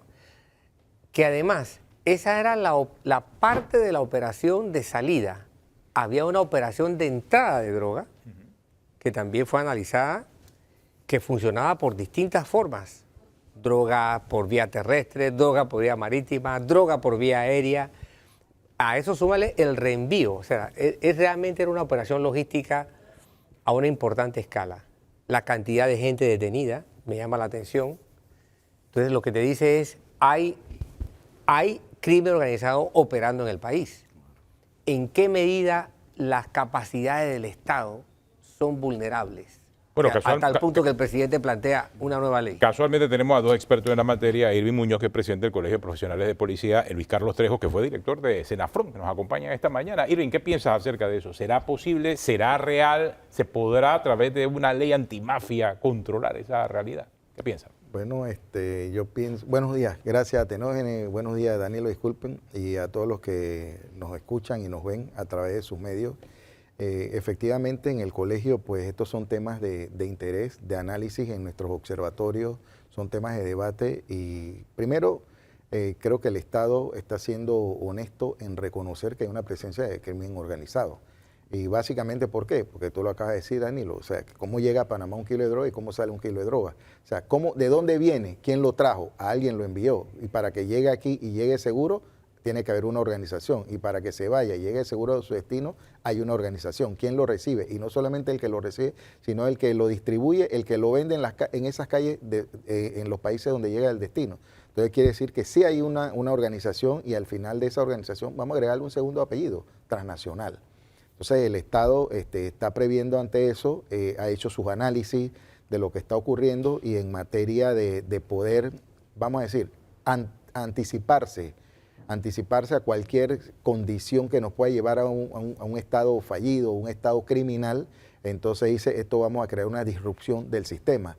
¿Y qué es lo que está haciendo ahora mismo? Vamos a crear una ley que le vaya a pegar a la actividad comercial, reconociendo la actividad comercial. Si no la reconozco, entonces no le puedo pegar. Entonces, reconocemos la actividad que se está dando comercial ilícita, ¿verdad? ¿A través de quién? De organizaciones. Estas organizaciones entonces está compuesta por personas que actúan, pero ya no me interesa cuál es tu rol dentro de la organización, sino que ahora reconozco el delito y vinculo la organización al delito y a cada integrante de esa organización lo vinculo a la organización. Entonces, todo esto me conlleva de que me debe permitir, si la ley es bien planteada, me debe permitir de que yo pueda desmantelar y deshacer esas organizaciones criminales que en otros lugares le decían mafia. ¿Usted qué piensa, Luis Carlos? Bueno, primero que todo, buenos días, Atenógenes, doctor Toro. Para mí, y bueno, como miembro del gremio, como lo dijo bien el comandante Muñoz, con esta iniciativa, señor presidente, reconoce que el crimen organizado transnacional es una amenaza existencial para el Estado panameño. Da un paso al frente porque está viendo en la periferia de la región, principalmente en Latinoamérica, cómo esa amenaza ha tomado una dimensión desde la Guerra Fría, que tenía dimensiones locales, regionales, hasta ahora, que tiene una hibridación criminal enorme, tanto así que se está hablando ya de la captura y dominio sistemático de los estados a través de la penetración de las estructuras políticas, económicas y sociales de los estados. Panamá está tomando bien las cartas, está dando un paso al frente para poder sacar estrategias y poder mitigar y combatir esa amenaza dinámica, multidimensional, porque para un problema multidimensional como el crimen organizado transnacional tiene que haber una ley, una política de Estado multidimensional que dé respuesta a estas cosas. Panamá tiene vecinos que tienen problemas con este crimen organizado transnacional. Podemos ver en Latinoamérica como está México, como está Colombia, ¿verdad? Como está Brasil, y estamos poniendo nuestra barba en remojo porque para un Estado la misión principal es el bienestar de su población. Ahora, ¿será materia de una ley específica o no se está haciendo lo suficiente con las leyes que tenemos? Porque bueno, si el presidente lo está diciendo y ustedes coinciden en que es necesario, quiere decir que nos hemos quedado cortos en lo que las actuales leyes pueden hacer para combatir la sofisticación de estos criminales. Claro, tenemos que ver cómo ha venido evolucionando el crimen organizado transnacional, como venía conversando con el comandante Muñoz. No es un fenómeno reciente, no es un fenómeno nuevo, pero lo que nos llama la atención es el grado de sofisticación y evolución que tiene el crimen organizado transnacional y por qué ve a Latinoamérica, a los pueblos latinoamericanos como áreas favorables, áreas rentables para sus actividades criminales. Entonces Panamá ha hecho bien en dar un paso al frente para poder evolucionar en esta mecánica para mitigar y combatir los efectos de ese crimen organizado. Pero es principalmente un asunto de observación o de cambio, de reestructuración en el aspecto del abordaje judicial, porque el presidente hizo referencia al abordaje de lo judicial y lo criticó. Sí. ¿Es principalmente eso o hay otros aspectos de las capacidades del Estado a escala de las otras instituciones, incluyendo las propias instituciones de seguridad? Las instituciones de seguridad, porque también están otras instituciones que no son las que tienen que ver con la decisión de para dónde va una persona que ha sido capturada a escala judicial. También está el Ministerio Público, también están las propias instituciones de seguridad, también están las otras organizaciones del Estado que tienen que evitar que lo que se dé. ¿Es esto principalmente o es más grande el requerimiento de las capacidades del Estado? Yo creo que ahí, Trejo hace un momento mencionaba y usó un término que hay una multiplicidad de elementos, de factores que tienen que considerarse, o sea, es multidimensional, pero en este caso, al dar ese paso hacia adelante, el Estado lo que va es a desmantelar una estructura. Entonces, ¿qué quiere decir con esto? Que ese espacio debe ser llenado por el Estado cuando desmantela esa estructura, porque acuérdense que todas estas organizaciones se basan en territorio, la territorialidad, ellos mantienen un control territorial. Entonces el Estado lo que va a hacer es que va a desmantelar, pero el enfoque no debe verse como un enfoque tradicional, sino ya es un enfoque que ya se puso en práctica, ya esto es experiencia. Vamos a pegarle a la organización y todo el que está vinculado a la organización quiere decir que si yo te lo demuestro, tú juegas un rol dentro de esa organización. Para que ese motor funcione, tú eres un tornillo. Para que ese motor funcione, tú eres una bujía. Entonces ahora, cuando yo te vinculo a la organización, porque ya la organización está vinculada a la actividad ilegal, entonces todo el que forme parte de la organización va a estar inmerso en ese propio paquete. Entonces ya no vamos a verlo como lo que ocurre hoy día, que estamos amarrados de brazos, tanto en el Ministerio Público, los entes investigativos de los estamentos de seguridad y el mismo órgano judicial, porque a veces tú no puedes demostrar con tanta fuerza a 60, 70 involucrados en un caso, para todos no tienes la misma vinculación. Entonces todos reciben medidas diferentes. Y el delincuente o el criminal termina sacándole la lengua a la autoridad. Me imagino que eso es una frustración para el funcionario que deja su vida muchas veces para perseguir a estas organizaciones criminales y después lo ves paseando alegremente en las calles con autos lujosos y disfrutando su dinero. Sí, precisamente tomando en cuenta lo que dijo el doctor Toro, mire, hay que partir de un hecho concreto y claro. El crimen organizado transnacional depende y necesita el Estado-Nación para subsistir. ¿Por qué? ¿Por qué? Porque en el territorio, el primer elemento clave de un Estado, ellos hacen sus operaciones, tienen sus rutas, tienen su manufactura, su estructura, y de la población sacan su mano de obra, su gran demanda en la parte del narcotráfico, pero entonces la ley menciona cosas bien concretas. Habla acerca del fortalecimiento del Estado porque el crimen organizado transnacional se alimenta del Estado débil, ¿verdad? El fortalecimiento de sus instituciones, que es importante, ¿verdad? Y el fortalecimiento de las estructuras políticas, sociales y económicas que a través de la herramienta de la corrupción, el crimen organizado transnacional penetra para tener entonces a su merced un Estado débil. Por eso vemos modelos como el Estado fallido, el Estado frágil, ¿verdad? Porque son, y el narcoestado principalmente porque son estados penetrados parcial o totalmente por las acciones del crimen organizado transnacional. Creo que esa ley, si va partiendo con esa parte, con esa dimensión, vamos bien porque ataca, aparte de la reprochabilidad de la pena por las actividades criminales, también refuerza las partes que hacen fuerte al crimen organizado transnacional, principalmente la debilidad del Estado y sus instituciones. Bueno, muchas gracias por acompañarnos al ex subdirector de Senafron, Luis Carlos Trejo, y al presidente del Colegio Nacional de Profesionales de Policía, Irving Muñoz, hablando acerca de esta propuesta de crear una ley antimafia. Tenemos una pausa, regresamos en breve aquí en Debate Abierto Dominical. Vamos a hablar con un politólogo, Rainero Casoni. Vamos a hablar un poco acerca del futuro de la política y qué es lo que significa política en nuestros días. Una pausa, regresamos en breve aquí en Debate Abierto.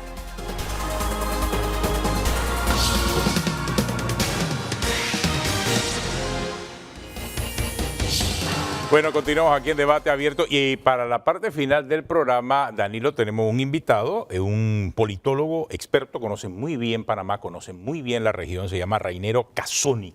Está con nosotros porque él está presentando un libro, dice que todo es política. Y realmente es interesante porque en el fondo es cierto, en esta época todo es política. Rainero, buenos días aquí con nosotros, bueno, gracias. Primero agradecido de estar con ustedes en esta mesa de debate abierto donde se ha discutido tantas cosas a favor de Panamá y tratar de orientar siempre a la población para eso, ¿no? Ahora, ¿qué te motivó a hacer el libro? Tú, que conoces la región, tú que conoces la política, ¿piensas acaso que la gente tiene alguna duda acerca de si todo es política o no? Sí, fíjense que una de las cosas que más me ha parecido curioso durante mi carrera profesional es, empecé en la universidad, recién graduado, llego al salón a estudiar clases de ciencias políticas. Habían 20 estudiantes y me doy cuenta que no estaban como en sintonía de lo que estaba ocurriendo. Y les pregunto, ¿a ustedes les gusta la política? Y de esos 20, solo 2 levantaron la mano. Y yo dije, ¿ustedes saben qué están estudiando? Yo creí que era un caso aislado y con el tiempo me ha pasado que empiezo a hablar con los candidatos que quieren aspirar o a los gobernantes que quieren trabajar Y a veces ellos me dicen, es que yo no soy político. Esa es la respuesta más común, ¿verdad? Entonces, no eres político, pero entonces, ¿qué haces como candidato? O sea, no hay como una sincronía. Y es como que tú le preguntaras a una Miss, que por cierto hoy es el Miss, en esta semana fue lo del Miss Universo, tú le preguntas a una Miss, ¿qué deseas tú para el mundo? Ellas te dicen, la paz mundial. Los políticos siempre te van a decir el bien de la comunidad. Entonces, a veces no hay como claridad de lo que estamos haciendo. Y también vamos tan rápido y la vida ha cambiado tanto, no solo en los últimos 20, no en los últimos 10, sino en los últimos 5 años en concreto. Y sobre todo después del 2016, el cambio ha sido tan radical que no estamos debatiendo lo que está pasando a nuestro entorno y que ¿sabes qué es lo que peor que está ocurriendo? Se está perdiendo el hecho político. Porque la política está en todo. Es la construcción, ¿la política qué es? Es el lenguaje por medio del cual nosotros construimos el espacio público en la expresión de nuestra libertad, respetando con tolerancia al otro. Y eso surge tan sencillamente, para mí la mejor expresión de libertad y del hecho político que construye un espacio común es que aquí, en esta mesa, llega un bebé que lo ponen ahí, se van y se empieza a llorar y no importa si no es de nosotros. Los tres vamos a ir al bebé. El bebé nos construye alrededor de él. Pero en la medida que vamos creciendo, ese sistema normativo que está en la política, que justamente es las normas de la convivencia, nos va adaptando. Esa es la política. Ahora, pero ¿por qué la gente dice eso, Danilo? Tú que eres sociólogo. No, yo no soy político. Y son políticos y están metidos en la política y dicen, no, pero es que yo me metí en esto, pero yo no soy político. ¿Cómo que no eres político? Ok. ¿Por qué esa negación? Por un prurito de querer validarse, es la búsqueda de una validación. ¿Por qué? La sola postura de decir que yo no soy político ya es un acto político. Sí. O sea, si yo digo, no, es que yo no soy político, ya esa es una posición política, ya esa es una carta de identidad política. Lógico, como yo tengo aspiraciones, como yo tengo valores, como yo tengo metas, objetivos, yo utilizo esta otra definición para satisfacer esas necesidades políticas mías. Porque la decisión o el método de decir yo no soy político tiene que ver con yo a qué aspiro, yo qué quiero, qué cosas me satisfacen, qué cosas rechazo. Y las quiero hacer desde lo que yo llamo no ser político. Bueno, esa sola definición es fulminantemente política. Tú no te puedes escapar de la política por una sola razón. Eres ser humano en un contexto, en la vida, en el contexto público, en el contexto de interacción social. Es imposible salirse de la dimensión política, como es imposible salirnos del reino animal, como es imposible salirnos de todos los ambientes en los que interactuamos. No sé, Raniero, si tú pudiste conocer esa respuesta. ¿Por qué la gente niega la política? ¿Por qué sienten incluso que a veces hasta lo están ofendiendo? Yo lo digo, ¿no? Buscando validación. Sí, no solo buscar validación, sino de algún modo es atacar el sistema en el que están y termina siendo un ataque directo a la institucionalidad que pretendes tener en algún momento. Y es ahí donde hoy, y lo explico en el libro, hoy hay mucho menos democracia que hace 20 años. Hay mucho menos libertades que hace 20 años. El riesgo de que esta vorágine política, digamos, de vorágine de cambio tecnológico que está impulsando un cambio de conducta nos coma es muy alto. Es que esa construcción del espacio público se está perdiendo porque ya no voy a las redes sociales a debatir. Voy a las redes sociales a buscar gente que opine igual Exacto, que yo. Que me valide. Y creo solo lo que estoy buscando. O sea, es por eso decía, es la validación, por eso decía, estoy de acuerdo, es la validación, pero es también acabar con el sistema. Entonces, luego llego yo al poder cuando dije que no era político, cuando dije que no estaba en esto, y empiezan a tergiversarse el hecho democrático. Por eso es ¿A qué? A hacer política. Sí, pero desde una perspectiva distinta. Pero separemos los términos. O sea, una cosa es democracia, otra cosa es ideología y otra cosa es política. Pero no sé, o sea, lo meten todo en una misma bolsa, pero no todo es lo mismo. No es o sea, lo puede mismo. haber política sin democracia, Correcto. puede haber política sin ideología. y lo estamos viendo en este momento. Bueno, en el caso de Venezuela, lo estamos viendo. Es que ahí voy. Fíjate que decía, la definición de la política tiene que ver con una expresión de libertad.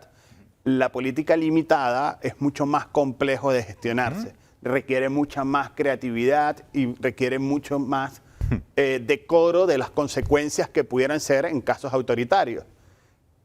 La verdad, el libro está escrito justamente porque hay que rescatar el hecho de política, de la necesidad de comprender que todo lo que funciona en un país es político, desde cómo un sector privado al invertir es una inversión, es una decisión política, cómo la ciudadanía que no participa, otros toman decisiones por ellos. Es entender que el hecho de la política, de la construcción del espacio común, la estamos sustituyendo por la validación de redes. Entonces, lo que está ocurriendo es un hecho impositivo, digamos, de imposiciones entre corrientes, y por eso vemos mucha polarización. Al menos es la hipótesis que nosotros colocamos sobre la mesa para analizar el tema. Y ahí es donde yo empiezo a hablar de la necesidad de rescatar la política para recuperar las democracias. Y ese hecho institucionalizador en la que podamos reconocer, tenemos que construir el espacio común. Por eso es cierto, una cosa son las ideologías, que son las formas en las que vas a aplicar en un sistema político las creencias. Otra cosa muy distinta es la democracia, que es el sistema que nos acoge, y algo totalmente diferente, que es una condición humana, que es ser político por naturaleza. Nosotros lo decía Aristóteles y lo reafirma Hannah Arendt en la condición humana. La acción de interacción entre los seres humanos es necesaria, es algo de sobrevivencia. Por tanto, todos somos políticos. Es tan así que apenas recibí el libro, pues un libro con este título es imposible dejarlo cerrado. Así que apenas lo recibí, veo en una fase temprana, en su página 32, un cuadro muy valioso, una lista de definiciones de política que arrancan con Sócrates, lo que acabas de decir, de Sócrates hasta Arendt. Pero incluso antes de Sócrates, con Aristóteles, tú tenías en mente a Sócrates, arrancan con Aristóteles. Pero antes de Aristóteles, Sócrates, que no la define, pues queda determinado por la política porque termina muriendo por razones políticas, acusado de corrupción de la juventud y de no reconocer a los dioses. Ambas en un contexto absolutamente político. Sin embargo, tu segunda definición, si mal no recuerdo, en la página 32, creo que es la de Maquiavelo en el siglo XVI. ¿Qué pasó en ese siglo que todavía estamos empantanados en cosas, no empantanados, qué mal he utilizado la palabra, que todavía dependemos tanto de lo que pasó allí? Y lo digo porque en ese siglo no solamente Maquiavelo hizo la gran definición de cosas que hasta hoy día estamos haciendo, sino que además Tomás Moro, William Tyndale, que fue el primero que tradujo la Biblia a un idioma, al inglés, Lutero, y ya tardíamente Galileo. O sea, ¿qué pasó en ese siglo con la política que como que le dio la vuelta a todo el pensamiento humano? Lo que nos está pasando hoy, la tecnología cambió. Que la creación de la imprenta hizo que la masificación de las ideas comienza a multiplicarse los textos en los que la gente puede ver. Surgen incluso durante esa época las reformas a sistemas políticos, cómo pasaron de monarquías absolutas a monarquías parlamentarias, cómo pasaron, a revoluciones que empiezan a surgir 200 años después, pero que empiezan a germinarse desde ese pensamiento político y con la creación de la imprenta. Y digo que es lo que nos está pasando hoy, porque en los últimos, yo decía, ¿por qué el 2016 cambió la política para siempre? Bueno, en el 2016 fue Brexit, en el 2016 fue Trump, en el 2016 fue el referéndum del no en Colombia, por ejemplo, para hablar de un caso local en América Latina. Y todo tenía que ver con las bases de datos que se utilizaron y cómo la tecnología fue utilizada de algún modo para generar una tendencia. Hoy, 10 años después, casi 10 años después, tenemos inteligencia artificial. Ahora, leer una noticia o un video nos va a costar reconocer si es cierto o no. O sea, vamos a necesitar aprender de lo que está ocurriendo allí, porque lo que nos está diciendo desde el 2016 a este año es que la gente no está buscando la información verdadera, no está buscando algo que le interese. Es que el algoritmo además solo te va a presentar tus ideas y tus consumos. Eso es lo que está pasando hoy. Tus ideas y tus consumos están determinando tu forma de pensar y eso nos está llevando a mayor polarización y que encontrar un país como Panamá, como República Dominicana, que de algún modo las instituciones funcionan, que más bien conseguimos presidentes que están tratando de fortalecer las instituciones con sus pros y sus contras, con sus buenas y sus malas acciones, pero están tratando de caminar a construir ese espacio común donde se pueda fortalecer, porque la verdad es que lo que estamos viviendo, nada más en los Estados Unidos con Donald Trump, que no es una valoración si es buena o mala, lo que sí podemos decir es que no hay un respeto institucional y hay un choque institucional constante que puede hacer, puede generar disgustos con la forma del respeto democrático que debe tener un país. No, pero es válido el análisis de Danilo Toro, porque él lo lleva de Aristóteles a Maquiavelo. O sea, entendamos la sociedad ateniense, la cuna de la democracia. Ellos utilizaron la política para construir sociedad y para buscar el bien común. Maquiavelo le agrega el cinismo al asunto, pero hay otro escritor, y yo estaba buscando por acá, el profesor Carlos Dalmao, que es profesor estudia en Harvard, Derecho, es puertorriqueño. Él escribió un libro que se llama Sócrates versus Trump. Él lo lleva no de Aristóteles a Maquiavelo, él lo lleva de Sócrates para mí, a exacto. Trump. Sócrates... Y llega a una conclusión tremenda, que va muy alineado con el análisis que acaba de hacer Danilo de Aristóteles a Maquiavelo. Aquí el análisis y la conclusión del profesor Dalmao es: una vez ganas y tienes poder, ¿para qué lo utilizas? Y la pregunta es: para hacer política, para buscar el bien común. ¿Cómo se utiliza el poder, Rainero? Bueno, fíjate que esa pregunta es valiosa porque en esta comprensión, en este proceso de escribir el libro, yo buscaba la forma de hacerle entender a la gente por qué el poder está intrínsecamente relacionado a la política. Y es que si tú creas un espacio común, no importa lo que ocurra, en el espacio común alguien quiere influenciar al otro, quiere persuadir al otro, para que se tomen decisiones en las que nos podamos coincidir. Entonces, si tú eres consciente de que eres un político, tienes que estar consciente de que buscas el poder. Eso es algo que no lo puedes negar. Y si tú estás... Está en la esencia. Está en la esencia. Esa es la Aquí idea, el ¿no? asunto es buscar el poder. Y si tú estás haciendo política, el arte de hacer política es el diseño de estrategia. Total. Y que tú desde joven lo empiezas a entender. O sea, yo hablaba de cómo la condición normativa te va llevando a la convivencia familiar, pero el joven va comprendiendo cómo manipular, persuadir, influenciar a su familia para que se tomen decisiones que él quiere. Que así como seguramente a ustedes les habrá pasado, yo tengo dos hijas y la mía con 3 años solo me pela la sonrisa para lograr que le compremos un helado y hace Eso la es seña de política. que le compren el helado. Y Eso tú es no política. tendrías el presupuesto y no los tenías previsto, pero cambió tu decisión por eso. Y así pasa. Y ella empieza a tener la intuición de la estrategia. Entonces, ¿qué es lo que busco con esto? Eso que tú acabas de preguntar. Que el político entienda que va a buscar el poder y que debe saber hacia dónde direccionarlo.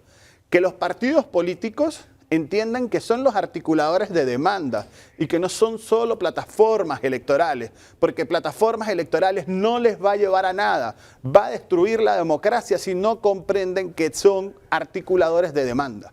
Bueno, muchas gracias, Rainero, por acompañarnos. Queda pendiente algún día conversar sobre qué marca la política hoy día en América Latina. La realidad y dónde pueden obtener el libro, Bueno, porque es muy por ahora interesante en lo que hemos Amazon, discutido. lo tenemos en Amazon, lo pueden comprar ahí, además aprovechen el Black Friday que bajaron los precios, sí, en Amazon está. Oiga, una buena oportunidad para hablar acerca de política. Muchas gracias, Danilo Toro. Muchas gracias, Rainero, por estar acompañándonos aquí en Debate Abierto. Terminamos este programa. Gracias por estar con nosotros este domingo. Nos vemos el próximo.